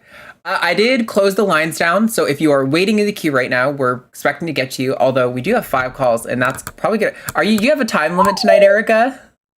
Nah. I mean, I'm seeing a movie in like 3 hours, so we can't go more than 3 hours. Okay, I don't think it'll be 3 hours, but yeah, I closed the line. So if you're waiting in the queue, we will get you. But there will be no new callers added to the queue because we already have 5 after taking quite a few. So, all right, let's start whittling through. We've got Min. Pronouns are he or any in California. Min wants to talk about the downsides of the body positivity movement and fat phobia in dating. So, what's going on, Min? Hello, Arden. Nice to talk to you again. Nice to meet you, Erika. Nice. Yeah. So I have two topics I would love to for each of you address because of your expertise. Regarding the body positivity movement, I would love to ask Arden because I see it a lot among the trans people, and many of them seem to advocate for this movement, and I think that's pretty strange to me for this book. For 2 reasons, and I hope you can help me understand this. So the first thing is, why do they advocate for it when the concept of body positivity means that you should accept and love your body, right? You should, you should love the flaw and the good about your body. And for trans people, they have to transition because there's a mismatch there. So first thing that's contradict to what they cause. And the second thing is, I read a study from the UK on gay and bisexual people, and they say that the survey on 10,000 people, and they say that they are like twice more than likely to have mental health problem and have to have the suicidal thought, even though the acceptance keep increasing in that society. And for trans people, I just know that from an article from University of Utah, say that trans people have 4 times more than likely experience a mental health problem. And the factor is a combination. So of course, there is the external discrimination, but also there are other factors that they're not sure yet. So because of that, to maintain a healthy lifestyle, to eat well, exercise, to maintain a weight is something that everybody should do, and especially for the LGBT people, due to the risk that we experience, and we should even more paying attention to maintaining a healthy body. So that's why do they advocate for the body positivity? Yeah. So can you explain it to me? I mean, you're kind of asking us to explain why people. I don't know. I can't speak for every single person. I mean, I can say that I think that first there are definitely a strong contingent of trans people who are pretty hardlined on that they don't have to medically transition to be who they are, and that like Alok is like a really popular example. I believe they identify as non-binary, but they're very femme presenting. But people give them a hard time because they have like a hairy body, and something that they advocate for all the time is like, this is my body. This is the body I have. I could spend, thousands of dollars and lots of hours trying to make my body conform more to what you are comfortable seeing on a feminine person. But I don't want to do that, and I shouldn't have to do that to be accepted and valued as who I am. And I totally agree with that. I think, if people don't want to transition, or don't want to medically transition, I think that's fine. I think you should be respected and valued, and the people in your life should gender you correctly, whether or not you conform to certain beauty standards. as far as how that relates to fat phobia, I mean, like, I don't know. So you're talking to a person who hates working out, right? And I am creeping up on my 30s, and my metabolism as I age is like inversely correlated. It's dipping rapidly. And I'm realizing that I probably should start working out. It would be good for my mental health. It would be good for my physical health. I got a family history of heart disease and all these things. But I don't know. I think there is a lot of people who work really hard to try to be fit, and their bodies remain large. And I just don't think that that's a problem. I think we should be able to be like, hey, I want you to be healthy and happy first and foremost, for sure. And if that means working out a little bit more or trying to lose weight for you, then great. But if for you, you're going to live a happier life, just learning to love who you are and not being so critical of, every time you eat something that maybe isn't the healthiest, or every time that you opt to sleep in instead of going to the gym, I think that's also valuable. We can't be too harsh on ourselves, I think, for as far as mental health goes. But Erika, do you have thoughts on that? Yeah, I mean, gosh, on like the concept of like transitioning and whether or not the different perspectives on that, like I'm not nearly as educated as I could be. So I'll kind of speak to the latter point there and say, like, I think there's a really interesting, I'm not like an expert on like exercise science or anything, but there was an interesting like Kurzgesagt video that came out recently that showed that we actually burn this roughly the same amount of calories regardless of our lifestyle. So they looked at the amount of calories burned by the Hadza tribe in Tanzania, and these are hunter-gatherers, right? This is a modern hunter-gatherer group, and they burn the same amount of calories every day as a person in the West with a sedentary job. And the reason for this is because our bodies are phenomenally evolved to manage our caloric intake with regard and with reference to how much we burn, right? And how much we move and how much we eat. So we end up reaching this equilibrium regardless of our lifestyle. So the purpose of exercise is mostly to, if you want to get strong, if you want to stay healthy and have a healthy heart and cardiovascular system, and it does wonders for your guts. Like the benefits of exercise are very, very well documented in the literature. Everybody out there should exercise. Now, with regard to exercise's relation to how you look, that's where we reach sort of an iffier connection, right? Because like all you have to do is look at the calories in any given amount of food that you want to eat, a donut or something like that, and then how much exercise it actually takes to work something, to quote unquote, work something like that off. Exercise isn't your best route if you want to burn, excess amount of calories or lose weight or whatever. Exercise is something that we should all do completely separate from that and is health forward and wonderful. So Arden, you should start exercising. It is really good for you. I know it sucks. And I say that as somebody, I work out all the time and I hate it, but I started, the people on my channel have watched my journey. I can now do 5 consecutive pull-ups, and I've been working at that for several years. So that's great. I've been working on my but then there's this question of like, okay, like does your weight, does your BMI or whatever, however you want to quantify like being like fat or not, how does that actually relate to how healthy you are?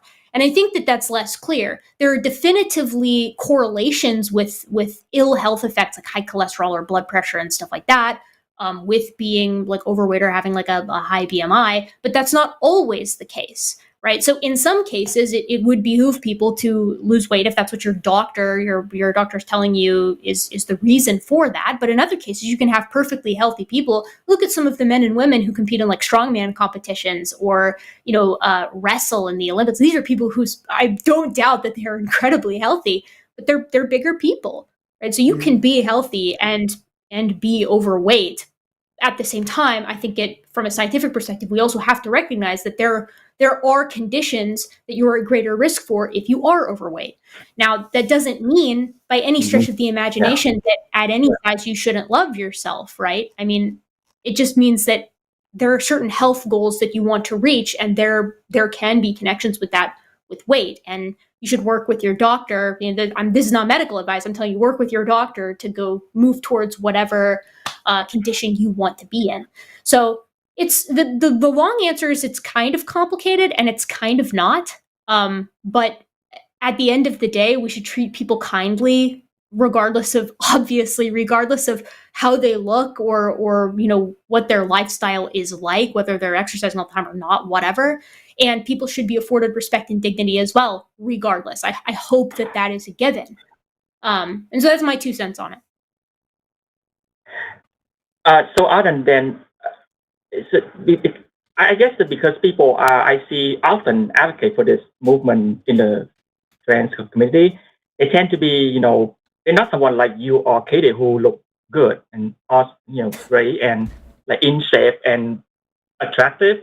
But usually, people who are either like not very good looking or they are morbidly obese. So I don't know if they do that, doesn't mean they contradict their case, for transitioning. That's why I'm curious.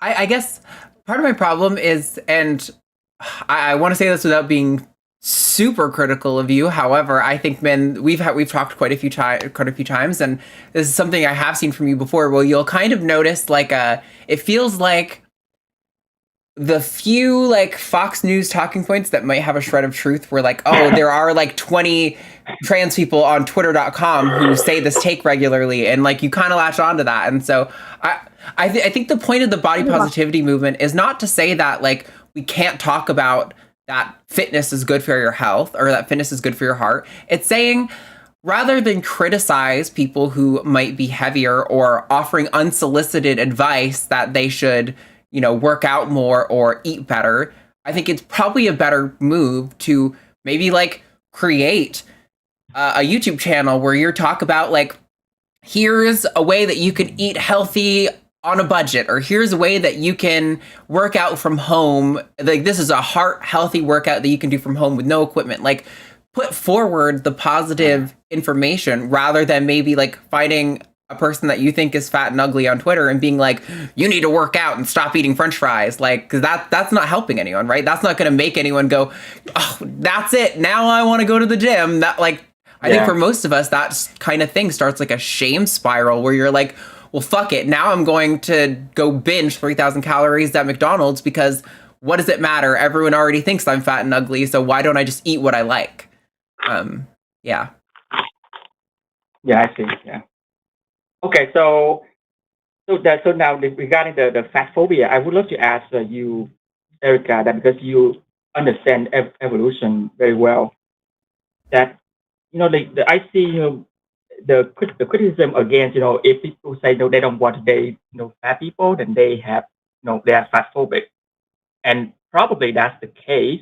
However, at the same time, I asked a few evolutionary biologists, and they say that to me that when a map guy look at a girl, the attraction there is not just because the social media tell people that that you have to be thin or a certain size to be attractive, but that is the reason that there is a ratio between the body, and if the woman looks fit, then it's signal to the man that this person will be good to carry his offspring, which is signal to him that she carry good genes. So if I may, Min, and so if I may, Min, I'm very. Is that really true? Yeah. So I'm very cautious with any evolutionary psychology, and that's not because evolution can't explain aspects of our psychology. It's because drawing a through line that can actually be supported by the data, that isn't clogged with the noise of the rest of who and what we are and the society in which we live, is really difficult. It's hard to isolate stuff psychologically, and humans are complicated. But what I'll say to that is that I do not think that what is currently deemed attractive on Twitter by men and women, whatever, people in general, I don't think that we can point to that and say that is the direct result of a long evolutionary history. And the main reason why I say that is because what is considered attractive is massively in flux in human societies through space and time. I mean, you want to go back in time to time periods when food is scarce, and all of a sudden, if you've got a little bit of extra fat, that is ridiculously attractive for both for both parties involved, right? And the reason is because that makes it clear that you are capable of obtaining so many resources that you can put on a little extra fat. And that's great in a mate. That means that that person is going to be able to take care or have your kids safely, right? So it's in flux what we find attractive. Today, we find fit attractive because people who are fit usually have the time to work out, and people who are fit usually have the money to eat right. And what I'll say about the United States is, compared to, I just spent a month in Kenya. So compared to Kenya, the food that we have available here for cheap is not healthy. And in fact, it is quite bad for us. It's very difficult to eat healthy on a budget here as compared to a lot of other places. And so being fit is a signal, I would argue, is a signal to other people of wealth and time. And so that's one of the reasons why we find it so attractive. There's just too much that goes into what is attractive at any given time to be able to assign it directly to a single evolutionary trajectory, would be my point. Okay, so that means that the explanation that the person carry the offspring, healthy offspring, is not the correct explanation of your to reductionist when they say that. Well, it would be that it depends on the time period you're living, right? I mean, if you are a woman, right, if you're assigned female at birth and you are just really, really thin, almost skeletal, you're going to get amenorrheic, right? You're not going to actually menstruate, and you're not going to be able to actually have kids at all. That's a dangerous level of low body fat. So you're going to see a selective pressure probably against that, regardless of when you are. So there's never that's why you don't tend to see that kind of outside of unfortunately eating disorders and things like that. You don't tend to see the praising of skeletal looking people. But outside of that, I mean, the degree of fat, where that fat is deposited, right? You see a wonderful pendulum in the culture here in the West on whether you're a breasts guy or an ass guy, right? That pendulum swings just like the political compass, right? I mean, I jest, but this is because our cultural proclivities change, right? It's influenced by our media. It's influenced by celebrities. It's influenced by resource availability. And so all of that goes into what we find attractive. And ultimately, I would propose what humans find attractive in other humans is resources, basically above all else. And then everything else kind of falls after that. We like seeing self-sufficient people. Because that means that they're capable of taking care of themselves, and we can be a better team together. Yeah. Okay, thank you so much for taking my call. It's really good to know you, Erika, because I already want to talk to you about evolution a while ago, but because it's not in the right show, so I did not call. But of sometime course. No problem. later, I would love to talk to you about that. Yeah, because I'm really interested in the dynamic between both AMAP and AFAP, relating to the evolution, because it's something I really like to understand more. Yeah, sure. But, So thank you so much. Call in. Okay, awesome. Thank you, Erika. Thank you, Arden. Thanks, Ben. Bye. Yeah, thank you. Bye. Arden, you got to start pumping iron. You got to start training for the marathon, dude. It's so good for you. I know, and listen, and I have good reason too. Pretty much everyone on my dad's side of the family has had a heart attack by 50, and so I'm always paranoid. I'm definitely gonna have a heart attack at some point in my life, and so believe me, I'm aware. So I'm too sedentary right now because I do 40 hours a week at the Lion. I'm always in my office chair. I don't want to be that sedentary, but I also just really hate working out so much. Yeah. Oh, so bad. It sucks so much. I'm not going to sugarcoat that for you. Working out is not fun. I do not like it. But, what's amazing is that the dopamine hit when you are done working out is unbeatable. There's nothing better. Because then you're this is the maximum amount of time between when I have to work out again. Right. I feel great. I feel phenomenal. And the physical benefits are nice. I couldn't do a pull-up 2 years ago, and now I can do 5, which is cool. But I mean, check your levels, talk to your doctor. But I recommend working out to everybody. It's good for you. It sucks, but it's good on for you. pull-ups. It's really funny. I always like to tell people, talk about, you know, how athletic advantage trans women have because you went through male puberty. Yeah. Pre-transition, without being like a fitness person, and granted this could be like a youth thing too, being a young person, but I could hop up on a pull-up bar and crank out like 10, no problem. I could not do one now if I tried. Like, definitely my body has, it's not the same. Anyway, we have like a hell of a dog, literally. Like, right. It's a beast. We have 4 more callers. I also have to use the bathroom, so I'm probably gonna bring this person on and then go do that, and then I'll hop in. So Duke in Georgia, pronouns are he, him, is a theist, and wants to say that women need the Lord to fully realize their femininity. So Duke, you are live. Oh, wow. I will be on in a sec. Go ahead. Cool. Hello, caller, dear caller. Can you hear me? Hello, caller? Oh, sounds like they're not related. Yes, hello. There we go. Okay. Hello. Okay, I can hear you now. Wonderful. Oh. Hi, how are you? Hi. Women are happiest when they're doing what God made them to do, to serve their husband and raise their children. Feminism has lied for women. That it is empowering for women to work. Like, I don't have that experience personally, and neither do many professional women that I know. What was that? I said I don't experience that personally. I'm happily married and also gainfully employed, and I love both of those things. I might have a family in the future. I might not. I'm not sure yet, but I'm about as happy as I've ever been in my life. Yeah. Feminism teaches that it is empowering for women to work for their boss, but patriarchy when women work for their husbands at home. So, Duke, that's not what feminism says.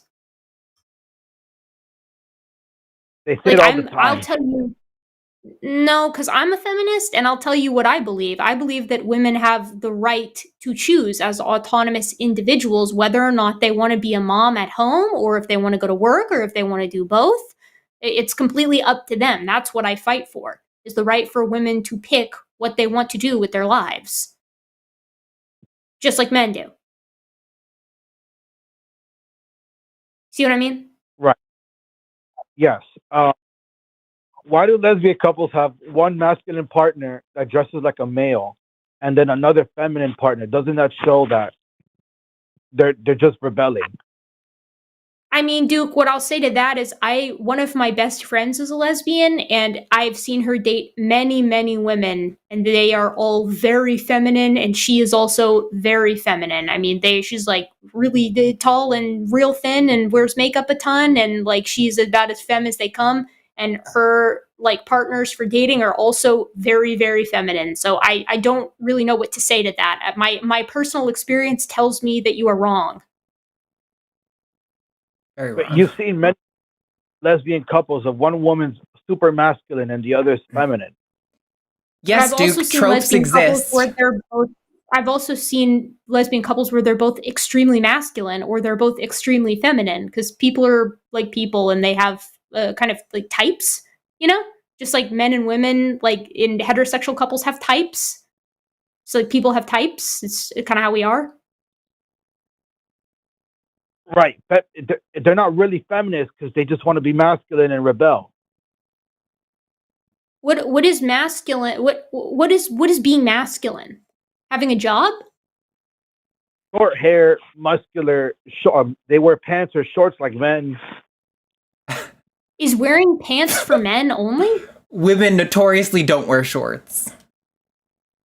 I didn't get the memo. The ladies, you guys didn't contact me and let me know that we were doing this, because I've been wearing shorts and pants all summer. They're playing the role. Many lesbian couples play the role of the nuclear family. Duke, this is just like a trope that you have heard on the news, and you are just like assuming is universal, and it is not the case at all. I just don't really know what to say to that, because like my personal experience tells me the complete opposite of what you're saying right now, Duke. Like I have just not experienced that as the trope. Like, even as a trope, that's not been my experience. Because people have a lot of variety. You've never seen that though online? No, I have. I'm just saying, in my personal experience with the lesbians that I know in my life, that's not been the case.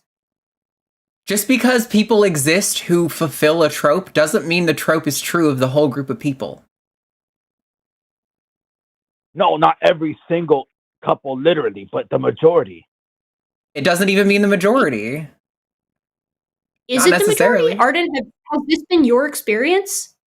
I have seen so many different types.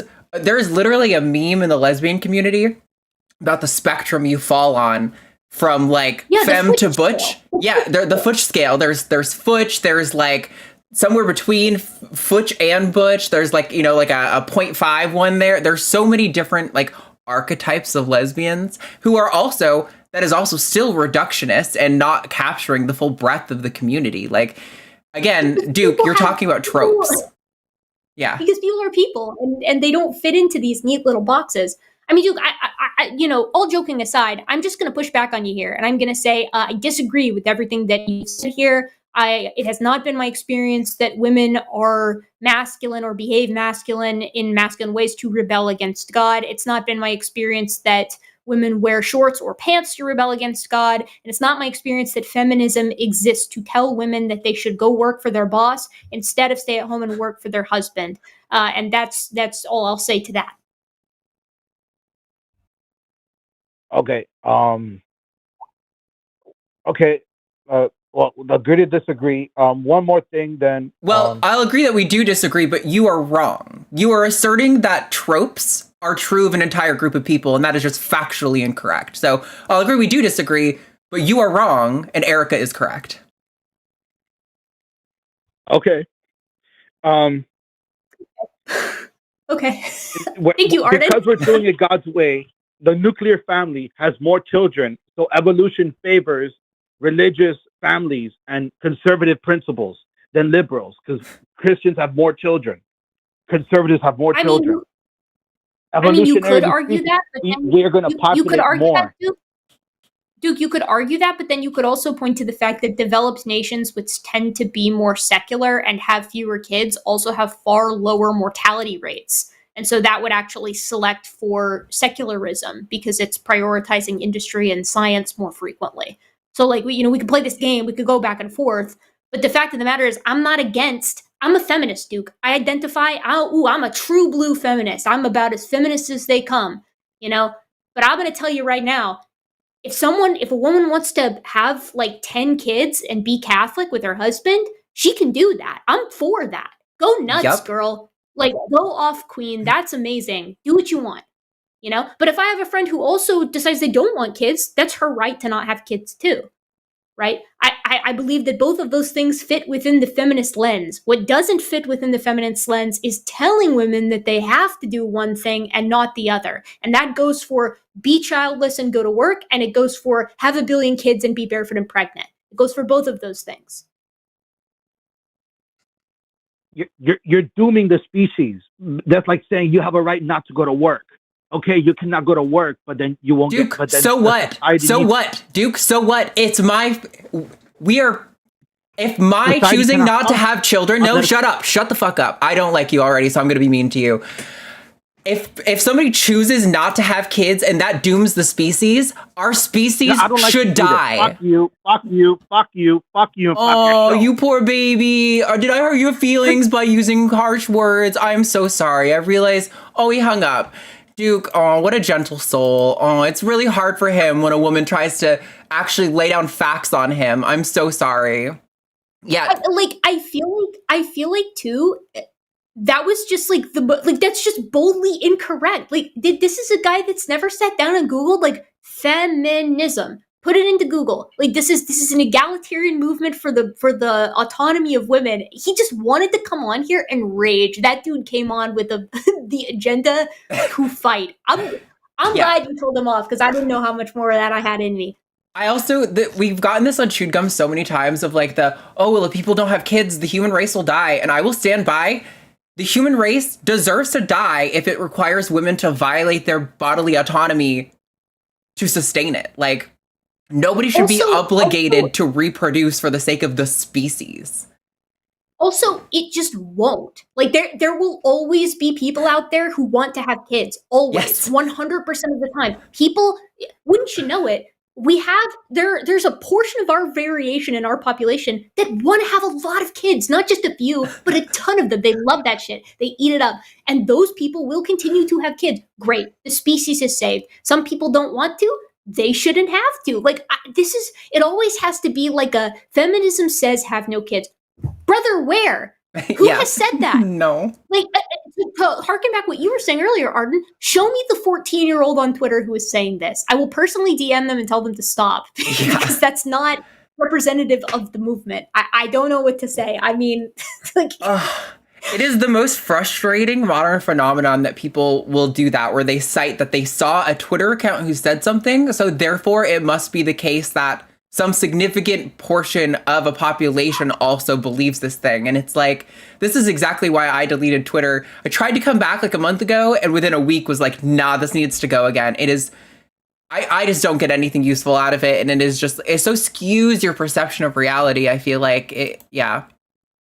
You should absolutely stay away from Twitter, because I'm still on Twitter. And like, I use it almost exclusively to get in fights with people. And it's because I enjoy that. Like, I find that to be a fun activity, unfortunately, but it's getting to the point where it's genuinely not worth it, because I'm seeing levels of like gore, anti-Semitism, homophobia, racism, sexism. And I'm not talking about like that was kind of dicey, which you said could be I'm talking about like bold. This is just as like blatant as it gets. I saw one the other day after the opening ceremony on the Olympics, and this guy was like, just as I thought, and it was like the French guy who did the opening ceremony, which wasn't even the Last Supper, but I'm sure we've been over this before. But it was like, it's like a paper that says that he's Jewish, and it's like, okay, what?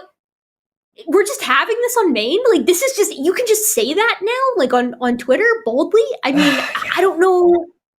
It's fast becoming not worth it. I'll put it that way. It's not a good situation. And I would love to see a mass exodus from Twitter. As soon as Threads or Blue Sky gets group DMs, I'm out. But I need those group DMs.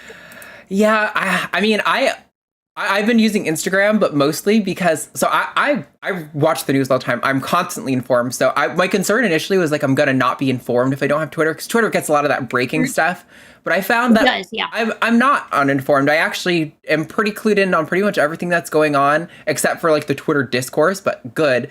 I like Instagram because all I see is snakes and like funny things and like just everything that I like that makes me happy. That is what Instagram is. I laugh and I see cute animals and I'm like, yep, that's good for me. Instagram is such a sweet little haven. I get so much good gibbon and ape content, like little baby gibbons and baby apes doing cute stuff. And you know, I get to see the it's like a curated system too for good TikToks. So it's like good TikToks get reposted on Instagram, but shitty TikToks don't. So it's like I already get like a nice, it's like Vine compilations, the days of old. So I should leave Twitter, but I won't. I won't do it. But I feel it. I said that for a long time before it just finally broke where I stopped posting. That was the first step. I was like, I'm going to like, every time I feel compelled to post because I'm pissed off, I'm going to try not to. And I found I just didn't post. And so I was like, oh, okay, this is useless now. Okay, we have 3 more calls. I'm going to take the theist first. There were 2 atheists. We'll talk to y'all after. But first, we're going to talk to Franco. Pronouns are he, him in France. Says atheists promote sexual relationships which are biological dead ends, and so they're forced to indoctrinate the children of faithful parents. Oh boy, let's see how this goes, Franco. Go for it. Be an interesting one. Hi, Franco. Ooh, you sound very garbled. I'm not really getting a clear sound through. If you have headphones, I gotta mute you because the sound is so bad, Franco. I need you to listen. If you have headphones in, unplug them and plug them back in. Make sure that plug is really firm. It sounds like a loose connection to me. Do that with your microphone too if you're using a microphone. All right, so I've unmuted you, so hopefully we can get some sound. Oh, nope. I'm sorry. It is completely unintelligible, and it is like painful for my ears, and I already see like ouch and rip in the chat. Yeah. So I'm sorry, Franco. I'm gonna put you back in the queue for now. Maybe try to work that out, and then we'll try you again after this next call. I have something to say to that too, Franco. So I'm looking forward to it if you can fix your connection. You've got somebody who's well versed in evolutionary biology to explain to solve the riddle. It's an interesting. Yeah, I would like to take the call if we can get the sound worked out. Okay, it looks like our screener has pulled them in to try to help solve that. So until then, let's talk to Holly. Pronouns are she, her in Oklahoma. Is an atheist who wants to talk about Project 2025 and abortion. Oh. So Holly, you are live. What do you want to talk about? Give it to us.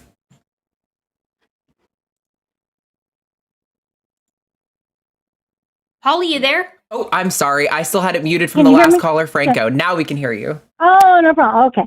Yeah, I'm a big fan of all you brilliant people. And I normally don't like to call in because I just like to listen to you guys. But there's a very important thing that I need to share. Lately, a lot of people have been suggesting that we watch out, be very, very careful about what we say about Project 2025. For example, the abortion issue, which I think feeds into this topic of our show.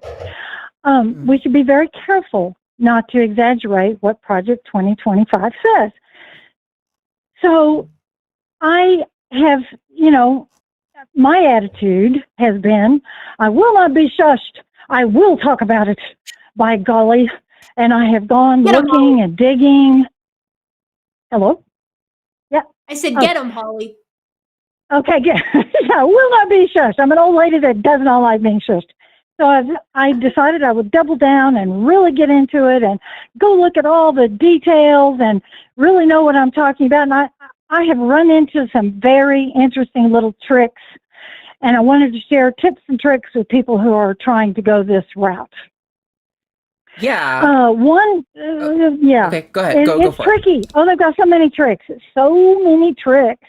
The one we expect and the one we know they're going to do is they're not going to say things in exact language. For example, you go in there, you're not going to find the language that says, we want to ban abortions. It's not going to say it that way.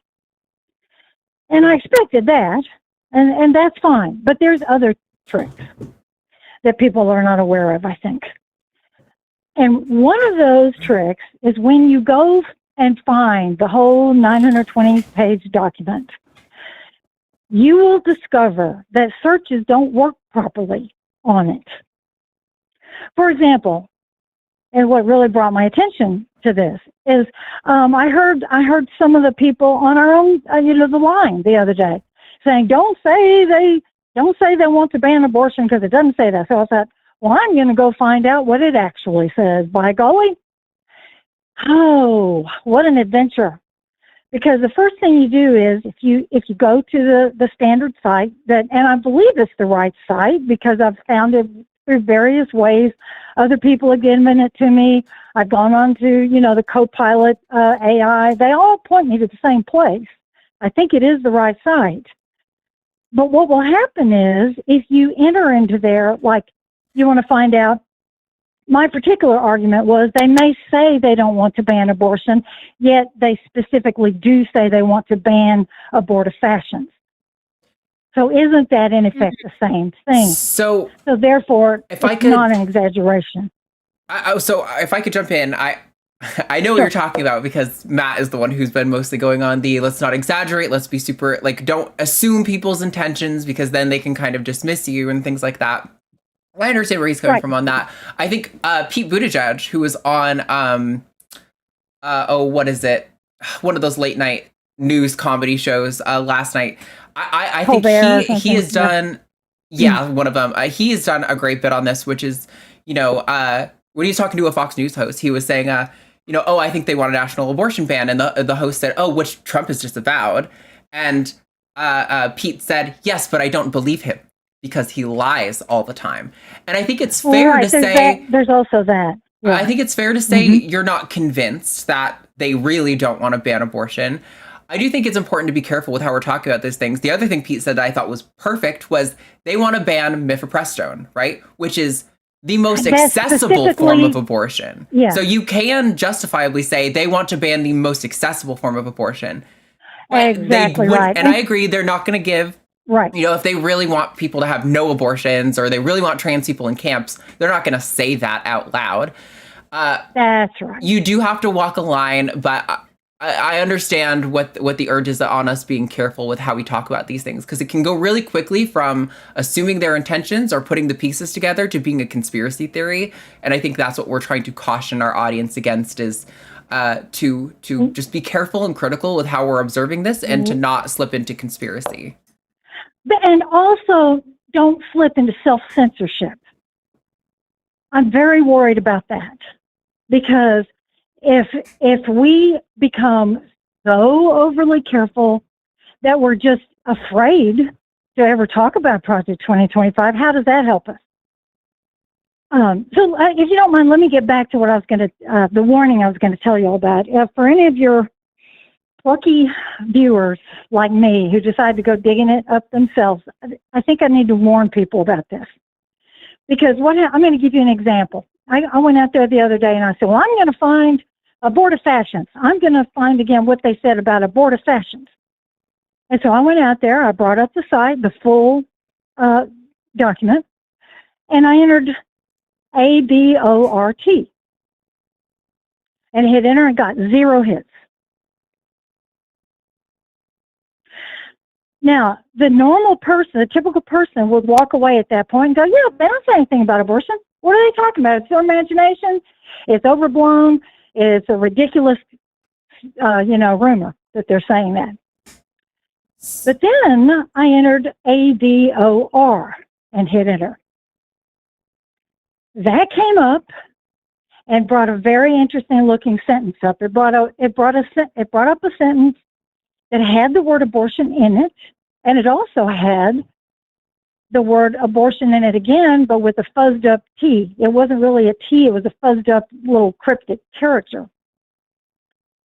And that has made me discover, through more research, that there are 2 flaws with looking directly at the Project 2025 document online.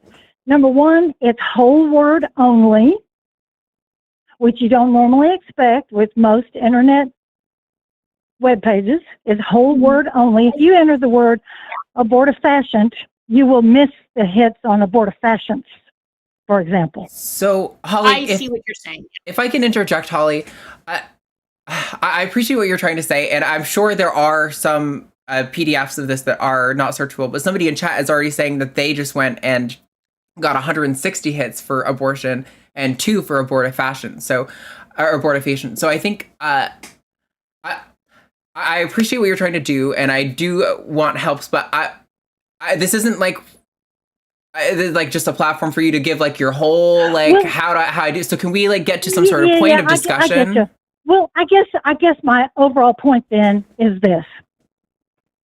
I think the people who are trying to publicize the problems with Project 2025 need to educate each other. Maybe I have the wrong website, and I've been reaching out for that for a week now, and I haven't found anybody that's given me one that succeeds as well as what your chat person just said. So I think there's a problem. There's a big problem with where we go to look that up. Sure. And for all I know, the person in the chat is lying. I don't know this individual per se. They're a chat member. Okay, let me give you one before. I know you have to let me go, but let me tell you one more little problem. If you go to the standard website that comes up, you look over to the right side, and at the very bottom, below all the section descriptions, there's a original document link. And it does not explain the difference between the original document and the link and the big document you've just been brought to. And when you click on that original document link, you do find it all over the place. 160 hits, 1 million hits, whatever. My concern is that a typical person is not going to know to do that. So that's the main thing I want to get. Sure, yeah. I would highly encourage people to, if you can find a document, to go through and Control F, search a bunch of words, and try to figure out what their exact policies are. And I appreciate it. It's just tricky. That's what I'm trying to tell everybody. I get you. Thank you very Honestly, much. too, I appreciate it. I think you're doing exactly the right thing, right? Like you're trying to inform yourself on this thing forwards and backwards, and that's making you a great resource to the other people in your life. Like when you're talking to them, you can convey to them. You can be like, no, I've looked at this thing. You might think that it doesn't say abortion for whatever reason, maybe the website's weird or whatever, but I know for a fact that it does. And allow. So you're prepared, you're ready to do it, and that's absolutely critical as we move towards November. Yeah. Exactly. Can I mention one last little point? I know y'all are running out of time. Y'all were talking about choices on how people look, etc. I did want to throw one thing out there. I hate to say anything in defense of J.D. Vance. However, I wish people would quit making fun of his eyeliner. Because women wear eyeliner all the time. Why should we make fun? We've got enough things to make fun of him for that we don't need to do that. You know what I'm saying? I'm with you, Holly. Yeah, I'm with you on that. I agree. Also, people have been spreading around a completely chopped up quote from him where it basically sounds like he's saying, "Oh, my wife isn't white, but I love her anyway," is what it sounds like it's saying, and that's not the quote. So definitely, I totally agree. And this is kind of, I think, what other hosts in the line were trying to say about Project 2025 is we should be precise and careful and make sure we aren't misrepresenting things, because strategically, if we show up and we say, oh, it says this, and we're both confident, you and I, that that's what they mean by it, but it doesn't say it, it's a lot easier for somebody who's into Project 2025 to dismiss you, because they can go, that's not what it says. I know this person wants to misrepresent me because that's not what it says. So I think we're just trying to caution you guys to be careful about how we're... Yeah, I just don't want everybody to go to I think a lot of my friends are ignoring the whole issue because of that. Sure. So that's what I wanted to, So I get you. Yeah. All right. Thanks, Okay, Holly. well, thank you very much. Appreciate it. Okay, Holly. thanks. Bye. All right, thank you. Bye. All right. It looks like the caller on biological dead ends dropped and it wasn't available. No. So I know it sounded so interesting. The only thing I want to add is that people call in about this all the time about how gay people can't reproduce. They're these biological dead ends.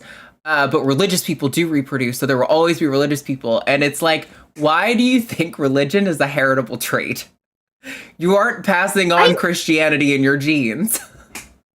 I'm also like, do they think that there aren't like gay monkeys or gay elephants or gay bison or like gay lions? Like, do they know how pervasive homosexuality is in the animal kingdom? Like, it is absolutely everywhere, especially in social species, because, and this was going to be my point to you, Franco, so if you're listening, this is my point. There are some really compelling arguments to be made for the fact that it's just like, it increases social cohesion when group members can get along with one another and when they can pair bond across multiple different types of relationships, right? That's better for the group. And believe it or not, and bonobos are your classic case study for this. People love to point at bonobos, but it's like having sex chills the group out. And so the more individuals can have sex with each other, the more chill the group gets, at least in bonobos. And that's why it's pervasive in so many different primates, which are ridiculously social and need coherent and cohesive groups to survive and thrive. It's as simple as that. It's good for social relationships, so it persists. Done. Yep. You talk about it so interesting. Hopefully Franco calls back maybe next week when you're on and can have that discussion, because it does sound like it'd be an interesting conversation. But now we have one last caller for the night, and that is Cade in Oklahoma. Pronouns are he, him. Cade says he is grappling with the ape hypothesis and educating yourself after school. So why don't you clear that up for us, Cade? What's going on? Okay, so this is my first time calling, so it's nice to be on. I'm a little nervous. No worries. So the grappling ape hypothesis is... I said, don't be nervous, you're among friends. Oh, thank you. So the grappling ape hypothesis is just like a little brain baby I came up with that is kind of silly, but I thought I'd ask Erika because I was going to ask Forrest, but I couldn't get a hold of him. So I'll take the grappling ape hypothesis. The grappling ape hypothesis is essentially like a martial arts theory that humans are more well suited to wrestling and grappling than punching each other, as opposed to other apes like chimps or gorillas. So you just want my perspective? Yeah. So humans can throw a mean punch. You want to talk about raw strength? We're going to get our asses kicked by chimps and gorillas, but there's something about the way that humans throw a punch that is actually incredibly precise and very powerful. It might have to do specifically with the fact that we've kind of co-opted that more dorsally oriented shoulder blade scapula to kind of make that arc. Because we're not only good at throwing like a direct punch, but we can like hammer fist quite well. So my answer to that would be like, I think that we're great at grappling and we're great with our fists because humans seem to have evolved for a primary means of competition, intersexually at least, that is based off of like duking it out, fist fights, grappling, those kinds of things, right? Like our closest relatives all have gigantic canine teeth. And in some species, you have monomorphism, so males and females will both have big canines. That's the case in like most hylobatids and many other species of monkey. But in apes, most of these species are going to be sexually dimorphic to some degree in the height of their canine teeth. In chimps and bonobos, it's like 20 to 40% on height, depending on which population you're looking at. And in gorillas and orangutans, it is extreme. Males will have canine teeth that are like 80% taller than females. And so they'll grapple with each other and they'll bite. And this is what we see a lot in other old world monkeys, like circumpithecoids and things like that. So to me, it seems like when at the beginning of hominin evolution, right around Sahelanthropus, but certainly by Ardipithecus, the canines start to shrink for whatever reason, and they get incorporated into the incisal battery. That's like where your incisors are. So we don't use our canines to bite one another. We just use them like we do any of our other anterior dentition. They're important teeth. That's why we haven't lost them, but we don't use them as much in fighting.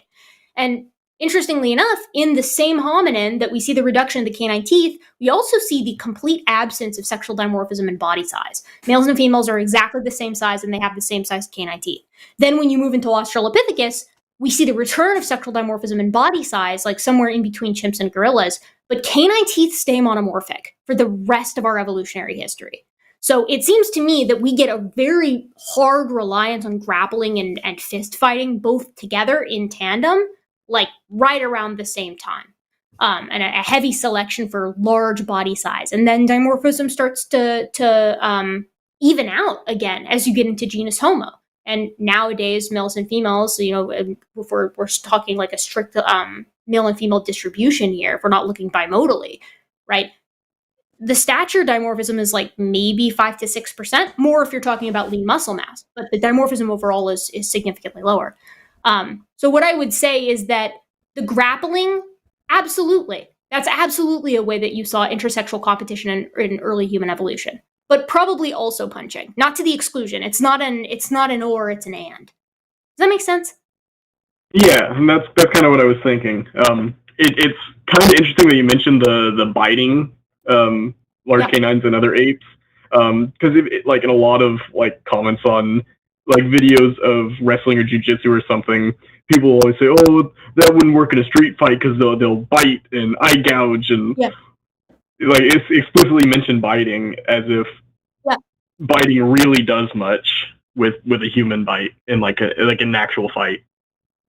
Well, and like the thing is, bite is going to do a lot. Like long term, our mouths are filthy. It's going to get infected. It's going to scar. It's going to be brutal. But if you're having like a mano-y-mano brawl with somebody in the street, a bite, unless you happen to like get right on their throat or have an incredibly tall like canine, maxillary and mandibular canine, which I have a cousin and she's got like weirdly tall canines, like she's got like vampire teeth, but I digress. Even no one's going to bite out your femoral artery, right? You're not going to be able to rip somebody's arm off with our teeth. Our mouths aren't built for it. And the reason is because we cook our food. We don't need like massive mouths that are capable of like a high amount of gape for things like competition, for biting or even for food processing because we cook it. It's easy. And then we cut it up with knives. We have knives that we make instead of ones that we have to grow in our mouths.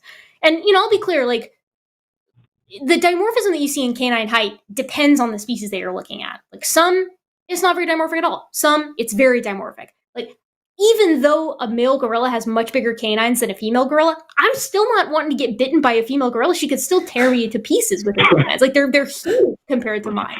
So it depends on the species. It depends on the social system. But I hope that at least helps. Yeah, and also like humans are really good at using tools, weapons, and whatnot. And if you look at, I'm kind of a history buff. So when you look at a lot of old like ways of fighting, you don't see a lot of like unarmed striking, but you see a lot of wrestling in the context of like 99% of the times they have a knife or something or a sword or whatever. So wrestling becomes more important in that situation because obviously they have a big giant force multiplier that's going to poke holes in you. Well, you have to think too, Cade, like we're talking about like moving way back in time, like in hunter-gatherer, eras, like 300,000 years ago and further back. We're talking about a time period where people aren't waging war with each other to the extent that everybody's got like a spear or something like that. We're talking about you've got scuffles going on with two neighboring groups, and maybe some have a knife or a club, but for the most part, there's going to be a lot of grappling. There's going to be a lot of punching. There's going to be a lot of pushing people. That's going to be the primary way that combat is going to be done. I mean, you should look into, I think it's Dan Lieberman. He actually argues, and I want to be on record, I don't buy this myself, but he actually argues that the purpose of the evolution of facial hair being more prominent in males than it is in females is because it can absorb a punch better. I don't know that I buy that personally. I think that's kind of ego psyche. It's a little bit so, but I've heard that before. And like I know there was a test that was done on it, and it did help stop bone fractures, but that's not really like the issue with getting punched in the face. And like big fighting championship organizations like ONE and UFC and stuff, they had this big kerfuffle about banning facial hair, and ultimately they decided that it doesn't have a significant effect on. Nah. I agree. I totally agree. It's a fun hypothesis, but I don't think it bears out. Yeah. So the other thing I had was education after school. So I was homeschooled from like 6th grade onwards. I didn't have a weird like young earth creationist or super religious or anything. My parents were atheist. I'm atheist. We did it kind of out of practicality because we live in Oklahoma, and the particular school that I had access to was very poor. So I personally feel like I was better off being homeschooled than otherwise, but there's always kind of a lingering fear of I didn't quite get enough. So that's kind of led me into being constantly trying to learn more.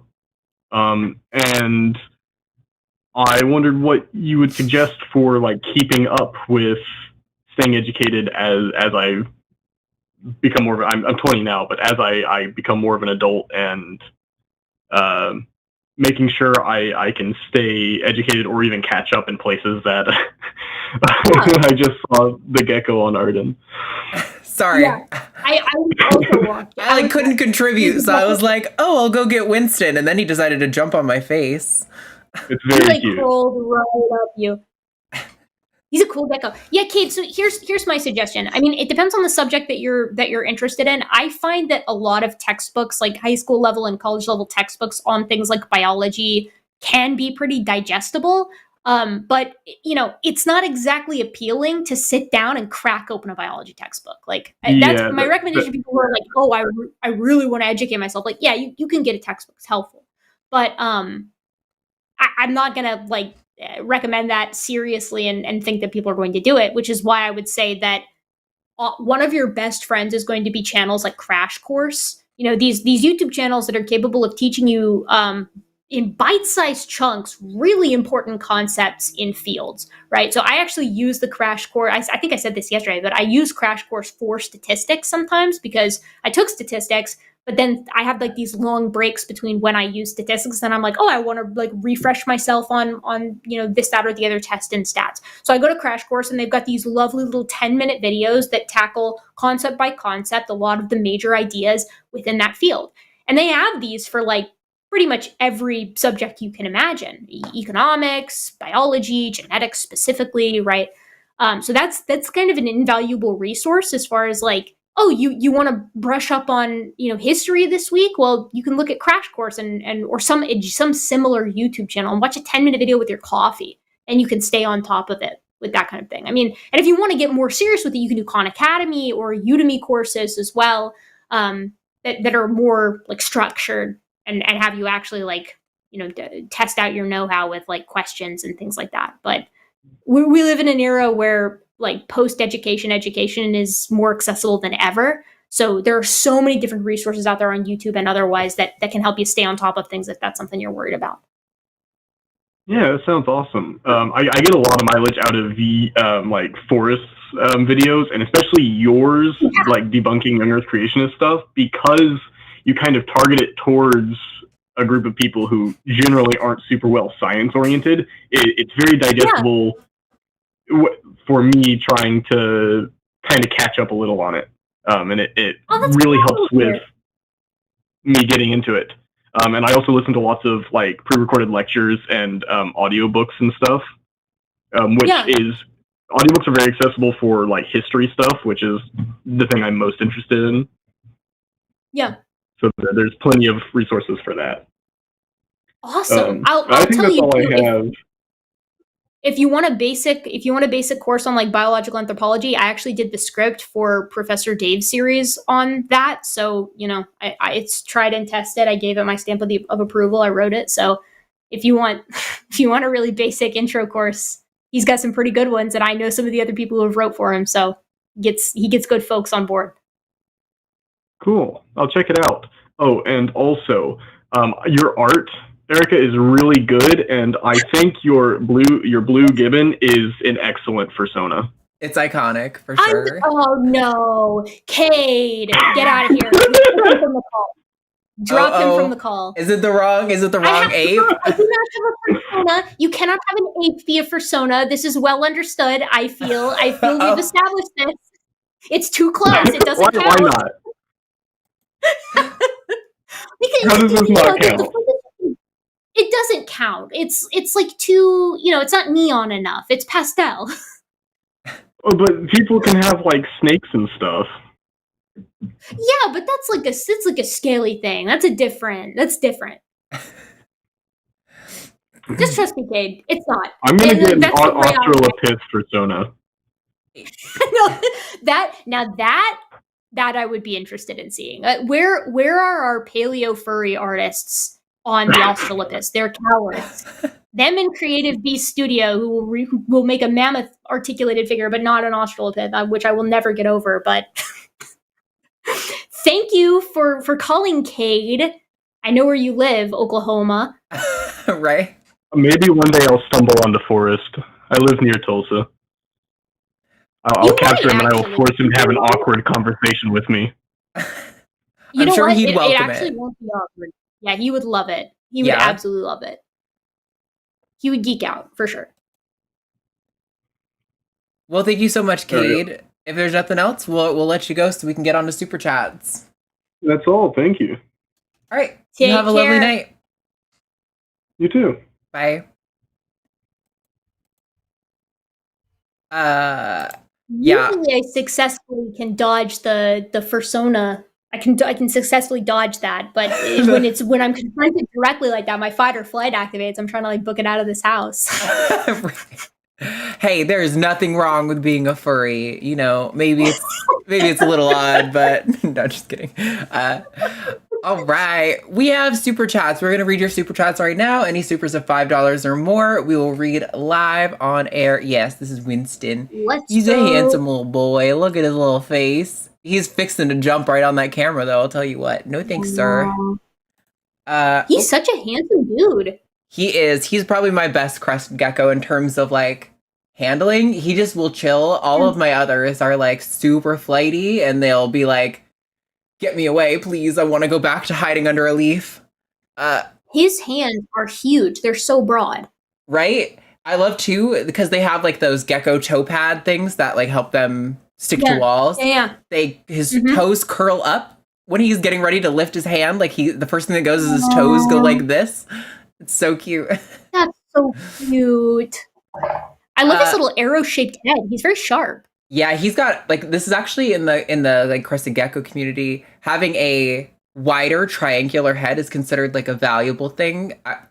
So subjective. I don't know why that's become valuable, but yes, he's got a nice big head. So he's a good boy. Scurrying. Yes, they just want to climb pretty much all the time. That's what he's doing. He's trying to climb. $5 from William Mattis says, Arden, Erika, I regret to inform you, you have once again lost the game.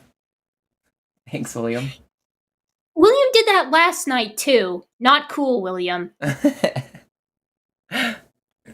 This one's for you. Oh, yeah. Okay, $4.99 from Newbert Newman. Erika, Arden, have either of you read Clan of the Cave Bear? If so, what do you think of Owl's depiction of Neanderthal? So my copy of Clan of the Cave Bear is just out of frame over there. I actually brought it with me to Kenya this year because my mom got it for me for Christmas last year, and I was like, oh, I'm going to read this. It's actually kind of crazy how much she nails, given that book was written in like the 80s or something like that, right? Like she called Neanderthal Homo sapiens hybridization basically before the genome was sequenced, so that's pretty cool. However, she also paints them in a pretty like a larger group patriarchal kind of way that I don't think bears out with what we have like with regard to their behavior now. So for instance, males and females and Neanderthals exhibit similar breaking patterns in their bones. They exhibit similar paleopathology. And what that suggests is that they were doing similar things, at least with regard to like large scale injuries. And what's really interesting is that those large scale injuries, the closest modern analog is actually rodeo riders. So I don't know what they were up to, but they must have been up close grappling a lot of stuff to get those kinds of patterns. And they also have some stuff that's like different, like in community groups and between males and females, like on the beveled wear on their incisors. So they were like tanning hides differently. But overall, they weren't nearly as like hierarchical. I don't think we have support for that. I do think that she's going to continue to have her work borne out, though, on Neanderthals with regard to like symbolism and behaviors like that. I think that we're not quite there yet. We can't fully say with certainty yet that like Neanderthals had things like symbolism and perhaps even spirituality and religion, but I think we're going to get there. I think that's going to come to light. That's my guess. They're very similar to us. That's really cool. I don't know anything about Clan of the Cave Bear, but sounds interesting. It's cool. Look up. $20 from Big Black Corvette. Howdy, Arden, my sister from another Mister. Hey, GG. Thanks both for doing what you do. Hail Satan. Thanks so much. Thanks, Big Black Corvette. Yeah. Oh, are we going back and forth? Should I? Oh, yeah. Sorry. I just assumed that because that's what we do on the other shows, but I don't. No, let's do it. $5 from William Matz. As an asexual, gender fluid, aromantic, autistic person, am I not a higher life form of godless power? Yeah, you finally hit the ascendancy. That's like that's as high as it gets, human wise. We have another 10 from Big Black Corvette. I think I left a word out of my last super chat. Sofa King on board. Anywho, you two have incredible patience to repeat yourself infinitely about things that should be obvious. Thank you both. I mean, we only really repeated ourselves excessively with Matthew, but it's all right. You know what?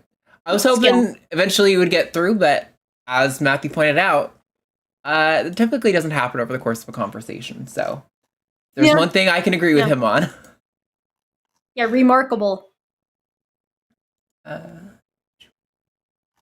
$10 from Melissa R. Hi, Erika. I asked a question last night regarding seeing you at a conference. I meant I saw you at the media literacy segment at Skeptical online through Zoom. Everyone had a great presentation. Yes, Melissa, that actually was me. I should have thought that might have happened, but Eugenie Scott actually organized it. She was one of the leads on the Kitzmiller versus Dover trial that got intelligent design busted in 2005, and she's amazing. Eugenie Scott is so cool, but what's crazy is that I met her at the AABA. So I actually met her through my professional life, presenting at a biological anthropology conference. And then she reached out and she was like, "Hey, I remember that you said you had a YouTube channel," because I was like, "What you do really inspires me." When I saw her in person for the first time, it was actually at Kay's symposium, and so I was like, if you ever, want to come on my channel, I'd love to talk to you about like how all of that went down, because that was such a crazy part of like the whole creation evolution conversation. And then she reached out to me quite a bit later and she was like, "Hey,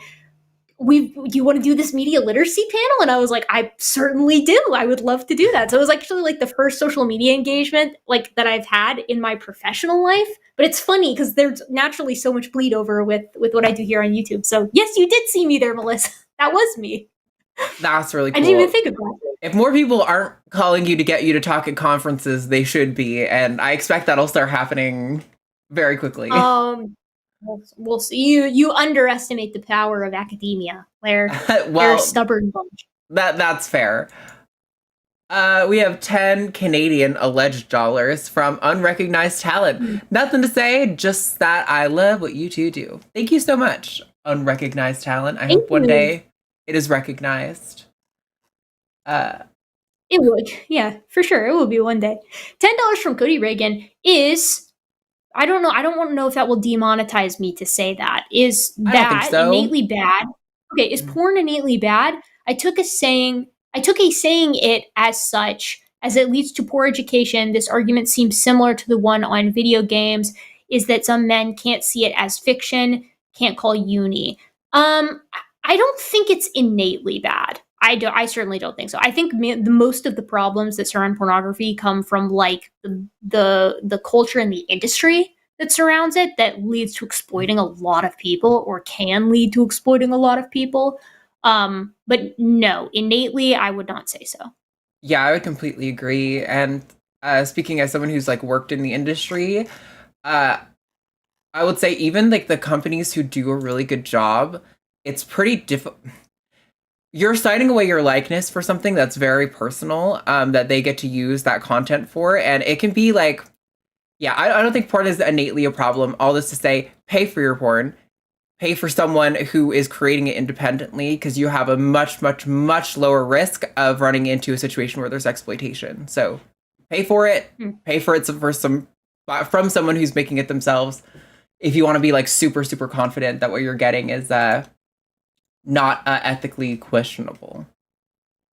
Yeah, I understand that, because I imagine there's probably a lot of like coercion and stuff that can happen, even if they're like, oh yeah, everybody is like on board. It's like you never know who's been pushed into stuff. That's yeah. Yeesh. Yep. $4.99 from Jamnik06. Wait, this is yours. Oh, this is yours. Yes, you're right. $4.99 from Jamnik06. Have to dip out early. I'm submitting to my wife for dinner plans she made. Love the Lion family. Thanks, Jamnik. That's funny. Thank you, Jamnik.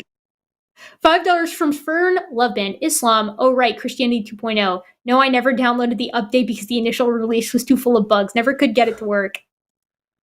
You should really check out the expansion pack on Latter-day Saints. It's very interesting. Oof. See, that was where I dropped out. I was playing every day up until that expansion. Yeah. $10. You either love it or you hate it. Right. $10 from Teresa Thomason. Gay passion is natural for gay people. Maybe Romans 1:26-27 actually says that straights shouldn't mess around with gays and break their hearts. That is such an optimistic take. I love it. Yeah, I'm gonna guess that's probably wasn't the consideration of the authors, but I appreciate it. But technically, Arden, this is an interpretation that Teresa pulled, so more support for our argument against Matthew. Right. $10 $10 from CJin OC71. Amazing show, ladies. Great show, ladies. Sorry. Admire your patience with Matthew. The Bible is very the Bible verse cherry picking misogynist. I know I couldn't have done that. It's a skill that has been honed over many, many years. Yeah, I think when you like debating, it's pretty easy to be like, I'm kind of always accounting for the expectation that someone will say something awful and shocking and trying to be like, I'm going to not react too much because, like, you want to have an honest conversation where you convince someone of something, you're going to have to kind of give them the room to say the wrong thing, which is why TACUS exists, right? Like, I don't expect people to call into Transatlantic and be like, let me use all the right words and all the right understanding. Like, no, the point is there to let people make mistakes and have the misunderstanding and have it, like, clarified on. And also, I don't know about you, but like when I'm in debate mode, I become an identityless vessel, right? Yeah. Like no misogynistic bullshit is gonna get to me because like that's not where my head is at. So it's like, yeah, say whatever. Why submit to your husband? Sure, let's talk about that. Like, yeah, it's not gonna bother me. Totally. Yeah. No, there's a level of detachment that you have to get comfortable with doing that. $10 from Monkey at Typewriter. Yesterday I told my kid we're monkeys. Today I got a message from his mom about presenting a balanced perspective. Only response I could think of was a single finger salute. Doesn't seem productive. Yeah, I mean...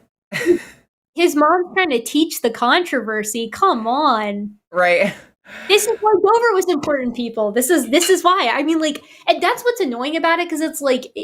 That's what people glom onto, not the idea that it's like, yeah, there are plenty of people who accept that exact fact and are also religious. But like, it gets under people's skin. People are really prickly about being apes. Yeah, it is really interesting. One of my favorite evolutionary biologist YouTubers who does almost exclusively reptile content is Clint's Reptiles. And he's super fucking Mormon, but he is like so knowledgeable about biology and evolution, and he's done like several specials on like how you can't evolve out of a clade and that humans are monkeys and all this great stuff. So yeah, definitely you can be religious or Christian, and yeah. People absolutely make it work. Clint is cool too. I love Clint. He's great. Whew. Okay. $50 from Cedar and Sound Studios for transgender issues. As they have been in Iran, check out the documentary Be Like Others, 2008. It shows how the Iranian government forces sex change operations to conform to Shia law to functionally ban behavior of homosexual variety. Sad documentary. Yeah, that sounds like that is going to make me extremely sad. Thank you very much for your very generous donation, Cedar and Sound Studios, but I'm going to need to pick a day that I'm already bummed out if I'm going to watch that documentary. Maybe I'll watch Schindler's List afterwards to really just, wrap things up. So that's going to be a bummer. Yeah, it is unfortunately something that I believe still goes on to this day. Yeah, a really unfortunate practice of... There's some people who will try to present it as like, oh, Iran is ahead of us on gender issues. And it's like forcing sex changes to maintain cis-normative performance of sexual relationship. It's not exactly what I think most trans people are advocating for when we're trying to be ourselves. So, I don't think so. Sheesh. Here we go. Oh yeah, this one's me. $5 from Jamnik 06 again. Dinner plans postponed. I get to watch the whole show. Granted, I had to submit to hard pegging from her later. Yay, Jeebus. Bronze book of BS. Oh, well, congratulations on your fun times. Be safe. $5 from Monkey Day Typewriter. I think Duke is Andrew from Florida. If not, Andrew, if you're out there, you might have a long-lost twin. Maybe you can walk into the sea together. Oh my god. Okay, let's be careful with our insults here, crew. I'll take it in jest. $10 from Cedar and Sound Studios again. Erika, as your counsel, I advise you to leave Twitter. Never mind lifting weights. You need a different kind of health healing. No, I know. Honestly, there's really it's pathological, truly. Like I sometimes I open Twitter and I know I've like picked a fight a little bit, and I don't always pick fights, but I sometimes do. And then I'm like, ooh, can't wait to see what someone says to this, and it's like I need to just get back to my healthy, natural niche, which is debating people on YouTube, which is a much better outlet. I definitely Twitter is such, if you are a person who likes to argue or debate, Twitter is like crack cocaine. It is so addictive because it is that I used to sit there and refresh my notifications, be like, I know you're going to respond. I want to be ready to jump on you. Like I know you can't help it. You're going to respond to this. And the worst part about it too is that it's like, I feel like I've really honed my ability to get my point across in few words because of the character limit. And it's almost like arguing on hard mode, because inevitably the people that you and I are arguing with are blue check marks. So they've got unlimited amount of space to argue for what they want to argue for, but we're on a character limit. So it's basically like playing Elden Ring on like God mode or whatever. It's a nice challenge. Oh gosh. It's hard because as a person who likes to debate, I do miss those parts of it, but I don't miss everything else about Twitter. Yeah, it's getting. Oh, I think this one's you. Yeah, I read the last one. Oh, okay, my turn. All right. Yep. $5 from Christian Grimm. My very good Christian mother had 5 children. 3 of us are atheists. I guess she didn't help the population as much as Duke thought she would. Dang. Shoot. I guess Duke was wrong on that one. Well, I guess there's a first time for everything. That's what I mean when Christians are like, oh, Christians have more children, so it's less for Christianity. It's like, or the other guy who's the biological dead ends, you have to indoctrinate people. It's like, people aren't Christian without indoctrination. You don't pass on belief in Jesus. Like, that's not how that works. That is not in the genes, but you could erase all human knowledge and there would still be gay people, but you would probably lose it. You would lose every religion. I mean, yeah, bluntly, you would. Oh my goodness. $10 from Nikki D. Here's a little cash towards the Don't Make Me Get Arden merch. I'm really enjoying this show. Thanks for smart, informative content. Yeah, I know. Believe me, the comments tell me every single episode I'm on that I am too mean and I'm just so cruel to the poor callers who are advocating that gay people are biological dead ends. Oh my gosh. Amazing. Sorry, my husband's picking up dinner, so I had to text him. $10 from Min Nguyen. Thank you, Arden. Good talking to you, Erika. I hope to have more discussions with you on evolution and dating. Although I'm not the subject of this kind of research, I'm gay. The topic interests me. Thank you, Min. Well, you date, so I think it applies to you, but I appreciate it. Thanks, Min. Min is always open for a good conversation, even if... Min is always open for a good convo. I find him frustrating sometimes, but he's always very respectful in dialogue. So I'm like, all right, I'll talk to you again. You're one of the ones that it's like, I can enjoy this conversation at least. $5 from Monkey at Typewriter. Oh wow, your claws are right in my neck. Okay, once the paleo personas become available, I'm in. Megatherium are my spirit animals. Dig a hole, eat hella avocado. Sounds like the effing life. Yeah, I mean, I'm down for Deinonychus fucking persona. I mean, if they have feathers, I feel like they are ripe for beautiful persona art. I feel like there's art out there. For feathered dinosaurs, I feel like that exists. Because they love dragons. They love dragons. You can do so much with a feathered dinosaur. Like, it's right there. But, hypothetically. $5 from Dylan Fuller. You can absolutely have other apes as a persona. I have my own monkey sona and Emperor Tamarin, but my main sona is a dog, but it could be any animal, LOL, a furry. I don't like being called out like this. And it doesn't help that it is blue, which is like, the joke is that it's like the furries always have like weird colors, it's like the neon wolf, right? Right. But I feel like conceptually you're right, but an Emperor Tamarin is also far from, like, an ape is a bit of a step further, right? Because like a lemur I could see. I've seen lemurs before, but I've not seen any Emperor Tamarins, but that is a pretty good one actually, because an Emperor Tamarin is so cute. I'm not on the subject still. You have to accept yourself, Erika. We're just trying to get you to know that it's okay that you're a persona. No. We love you anyway. I will not be like this. $10 from Teresa Thomason. Holly is right. A boar gives no hits, but a boar gives hits with the T replaced with another character. I think they put a link in the comments. They are being sneaky. Holly, we were doubting Arden. Yeah, mostly because she came on with trying to smack talk something that we've been saying on the line for the last kind of week, and I'm like, I get it. I get the urge to read the writing on the wall, and there's part of that that's important. I can tell you what I think their intentions are, but I'm not gonna make presumptions when I'm like in a debate with them or arguing with them or anything like that. I will say, if that is true, if what Teresa and Holly are saying is true, that's weird. I can't confirm it, so I can't like say for sure that it is or isn't, but that's weird. If that's the case, that's bizarre. I did see multiple people. I saw multiple people in chat saying that they got quite a few hits for abort. Yeah, they didn't have any problems. So I don't know.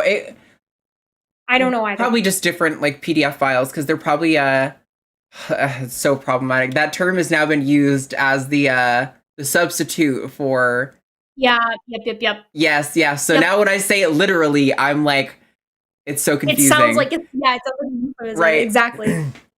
Yeah, they're probably just different like documents or whatever. But $5 from William Mattis. Was cool, Erika. Get good. LOL. It sounds like it's a skill issue, William. It's a skill issue. All right, $10 from President Starscream, because I think it applies to Aero uncles too. What are your takes on the gay uncle hypothesis? That is an interesting one, President Starscream. I found it compelling when I first heard it. So for those of you who might not know, the idea is that when you have like a gay uncle, for example, because he's not actually passing on his genetics directly, assuming that he stays in a relationship with another man for the rest of his life, the idea is that he actually ends up boosting the fertility of his siblings, males and females alike, and everybody in between. So the idea is that you actually end up, because all of his siblings also have a portion of his genome, they both share a lot from their parents, you actually end up incidentally proliferating the quote-unquote gay gene through that route, like through siblings. And I found that kind of compelling at first, but I think it's a tougher sell because, like, I don't think we can narrow it down to a single gene. Genomes are really complicated, and I don't know that it's as simple as saying, like, oh, you know, being gay is like this genes, and those are what make you, that's what makes you gay, you know, and then it's like that ends up being passed on. I don't think it's that simple. I think it's more complicated. However, I have seen some really interesting studies from a sociological perspective that show that, like sisters that have like a gay brother, they actually do end up having more kids, which is weird. And it might just be a coincidence, or it could be from any number of different things. But maybe their cool gay brother hooked them up with someone awesome, and then they ended up having more kids. I don't know. Who knows? Like, I think it is a good example, if nothing else, of the tendency for theists and creationists to misunderstand evolution as like the passing on of individuals' genes and not genes of like a population. Yeah, the variety within a population. I mean, it could be as simple as, and I'm not saying that this is the case, but it could be as simple as, if you have more gay individuals in your population, social cohesion goes up, and so they end up getting those genes end up proliferating for that reason, right? Like almost like a pseudo group selection. Don't bust me for that, but okay. $5. Wait, yeah, I think it's me. $5 from Cedars and Sound Studios. Again, Erika, because of your t-shirt, is the 1997 X-Files movie overrated, properly rated, or underrated? I want to believe that it is. So I'm at Cedar and Sound Studios. I'm about to kind of blow your mind here. I've never seen it. I've seen seasons 1 through 6 of the X-Files so many times, and I've never gone past that. And the reason is because it stops getting as Monster of the Weeky, and those are my favorites. And the movies are always like alien focused, and it's just like, no, I like ice. I like the episode where they get stuck in the cabin because of the weird insects in the forest. I like the one with the sewer leech. Those are my favorite. I want tombs. Give me tombs. These are the episodes that I enjoy. Not that I don't love aliens and alien-related media. I do. It's just X-Files, like, they jerk you around so much with the alien episodes. I know I'm never getting closure with that. But at least with the Monster of the Week episodes, there's closure every time. Every time. I love the one when they're in the volcano and they find the silicon-based life forms. I love early X-Files, but I'm an early X-Files fan. Strictly. We've got a purist here, folks. She said, if you like anything else, you're dumb. That's what I heard. I'm sorry. $10 from Michaela Throne. Oh wait, no, I read the last one. Sorry, it was an answer for you. Oh, oops. Hold on, I'm going back. $10 from Michaela Throne. Thank you for the entertainment tonight. I've already surpassed my expected reading list for this year, so do you both have any recommendations for me to add to the list? I mean, mine are going to be dorky books. If you're okay with that, I can recommend some dorky books for you. What I have read recently that I really enjoyed was De Silva's First Steps, which is on the evolution of bipedalism. It's like a layman read, but I really enjoyed it as a way to like encapsulate the evolution of bipedalism in like a short, succinct story. I really liked Yong's new book, which I think is called Immense World. That was really lovely. It's the way that critters perceive the world around them. I read half of it earlier this year, and then I picked it up and read the rest of it. And then Endless Forms Most Beautiful is another one that I read recently. I finally got around to it, and it's on like developmental bio. I haven't Those are read my three books in a few years. Honestly, I used to be such a reader, but I haven't really been lately. I know Matt's been trying to get me to read Innumeracy. I forget who the author is, but he's been really pushing for me to read that. It's just kind of how people misunderstand math and statistics and things like that. And oh gosh, why am I like blanking on some of my favorites now? Even I've read a lot of memoir. That used to be like kind of my preferred genre. I love just get like a snapshot of someone's life. There are a lot of good ones. I mean, maybe I think it's In God and Country or In God We Trust or something like that. It's the actress from Orange is the New Black talking about how her parents were deported one day by the what is the fucking federal group who does that? I'm blanking. ICE?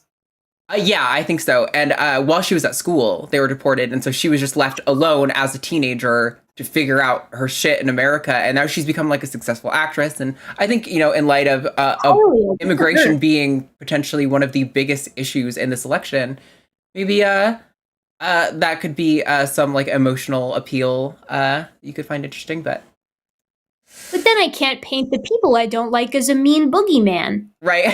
Yeah, I know. Oh, sorry to undermine that tactic. You're right. Yeah. $4.99 from Jake B.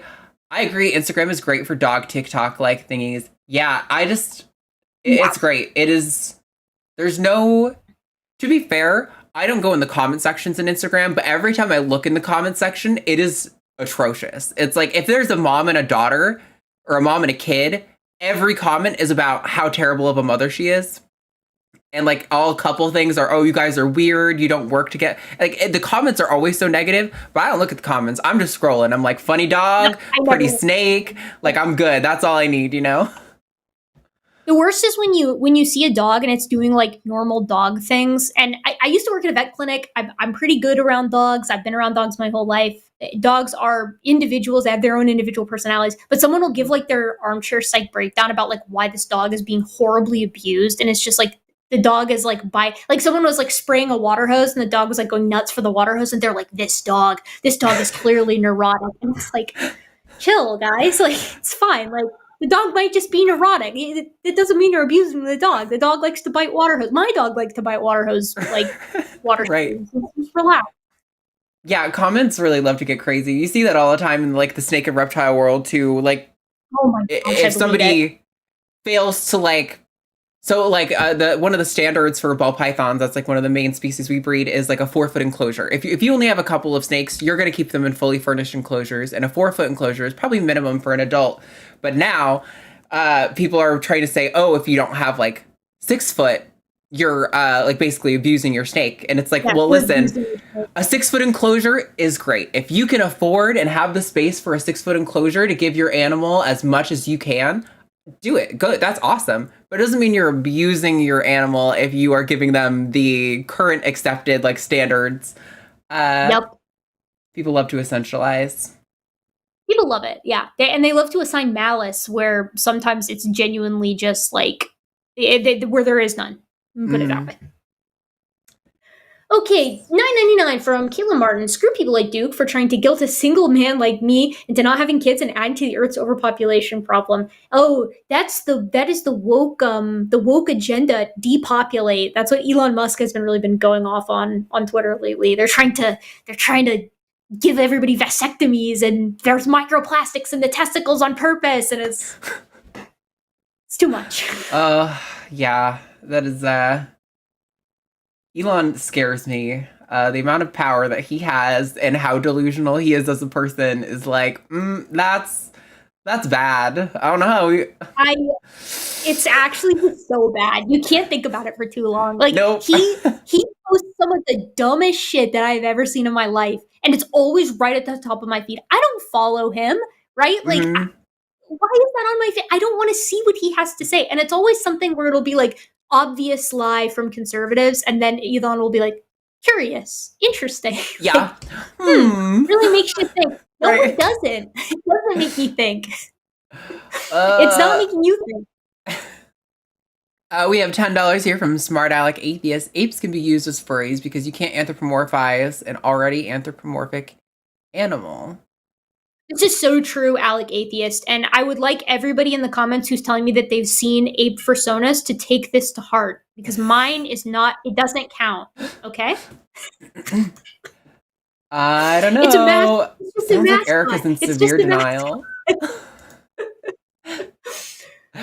$10 from Jessica. LDS is not an expansion. It's more like a fan fiction. That's so true, actually. That's fair. It's more like that is fair. I guess I was thinking from like the Book of Mormon, the musical, where it's like, oh, there's a third part. It's Return of the Jedi. It's like that's what was going on in my head. But yeah. You're right. It's more of a fan.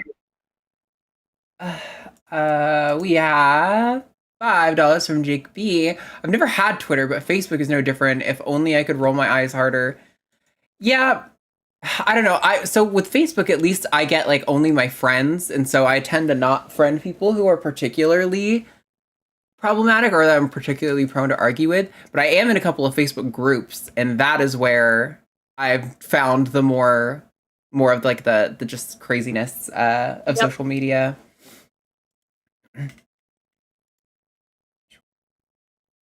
$10 Australian from Frasier Australis. Do other animals show signs of gender, or is it just a human thing? That is such an interesting question, and it is one that the late, great, rest in peace, Franz de Waal actually tackled very briefly in his most recent book, Different, which is all about primatology and humans with regard to our social behaviors and how we find norms, gender norms, in other apes and how they buck those norms. Sometimes, like, it's really interesting to see it. But I mean, you run a risk when you apply labels to these guys that we just don't have enough support to say for certain yet. But I know somebody who's actually like a friend of mine is actually hoping to investigate that very question from a primatological standpoint. So we'll see. Yeah, I'm so interested in how that would bear out because super interesting. Let's see. We have another $5 from Monkey at Typewriter. Walk into the shallow end of the sea. Thank you for your amendment. I appreciate it. See, that's what you meant the whole time. Also, does Duke think that if an atheist and a Christian have a kid, they have an agnostic Episcopalian? Yeah, Episcopalian. Their idea of religion and heritability is always very confusing to me. But yeah. I don't quite get it myself. $5 from Jake B. I had 8 ball pythons at one point. I love that you guys breed ball pythons. Promise, last one for the night. Thank you, Jake B.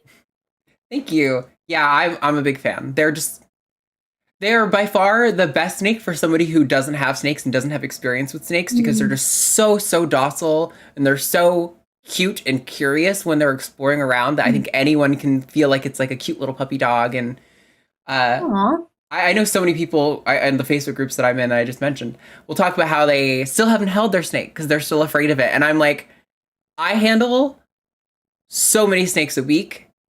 I get bit almost never. I get bit by my cat every single day. Every day of my life, she bites me, but not my snakes. Mammals are mean.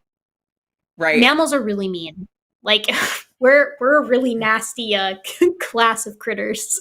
Yeah, and when my cat bites me, she's like trying to get my attention. She's like, I'll do anything to get your attention, bite your feet, that's fine. If a snake bites me, it's usually because I wasn't paying attention and I had my hand in front of their face or they thought there was food and it's totally an accident. And immediately after they realize it, they'll go back to being docile and they won't be like, there's no threat there at all. So, Mammals remember and they're very vengeful. $5 from Gemnik06. Duke would probably hate that my wife and I decided to not have kids. Granted, after my quote unquote begging comment, he probably would say, "You're doing it wrong, LOL." Right. But inside, that was the last super chat for tonight, everybody. So, Erika, thank you so much. It was really fun to do an episode with you. I'm so glad that finally happened. Yeah. No, about time. I feel like we had very good calls for the two of us as well, that were appropriate. Yeah, totally worked. Had like a good amount to say. Because I feel like every now and again, it's like you get on a one and you're just like, oh man, like this is all for me, it's like it's a billion philosophy questions, and I'm like, I am really too stupid for this. Like I just do not have the background for this. I cannot add anything to it. So, that's how I felt when you're doing the grappling ape hypothesis. I was like, there's nothing I can contribute to this conversation. This is all Erika. So I was like, that's an easy one to wind me up and let me go. I can't. I find it hard to shut up with that kind of stuff. But yeah, good episode. Yes. All right. Well, if you guys liked this episode, be sure to come back next week to watch Alyssa and Erika together. But that is it for us, everybody. Make sure you go. Hold on, I gotta make sure the sound isn't too loud while I do our outro. Go subscribe to our Patreon, patreon.com/calltheline. You could get your name on the credits over here, or you could get access to our exclusive Patreon podcast. You get access to merch drops. There are also free merch giveaways in the podcast. So lots of good stuff for you to get access to and support the network. Thank you guys so much, and we'll see you next week. Bye.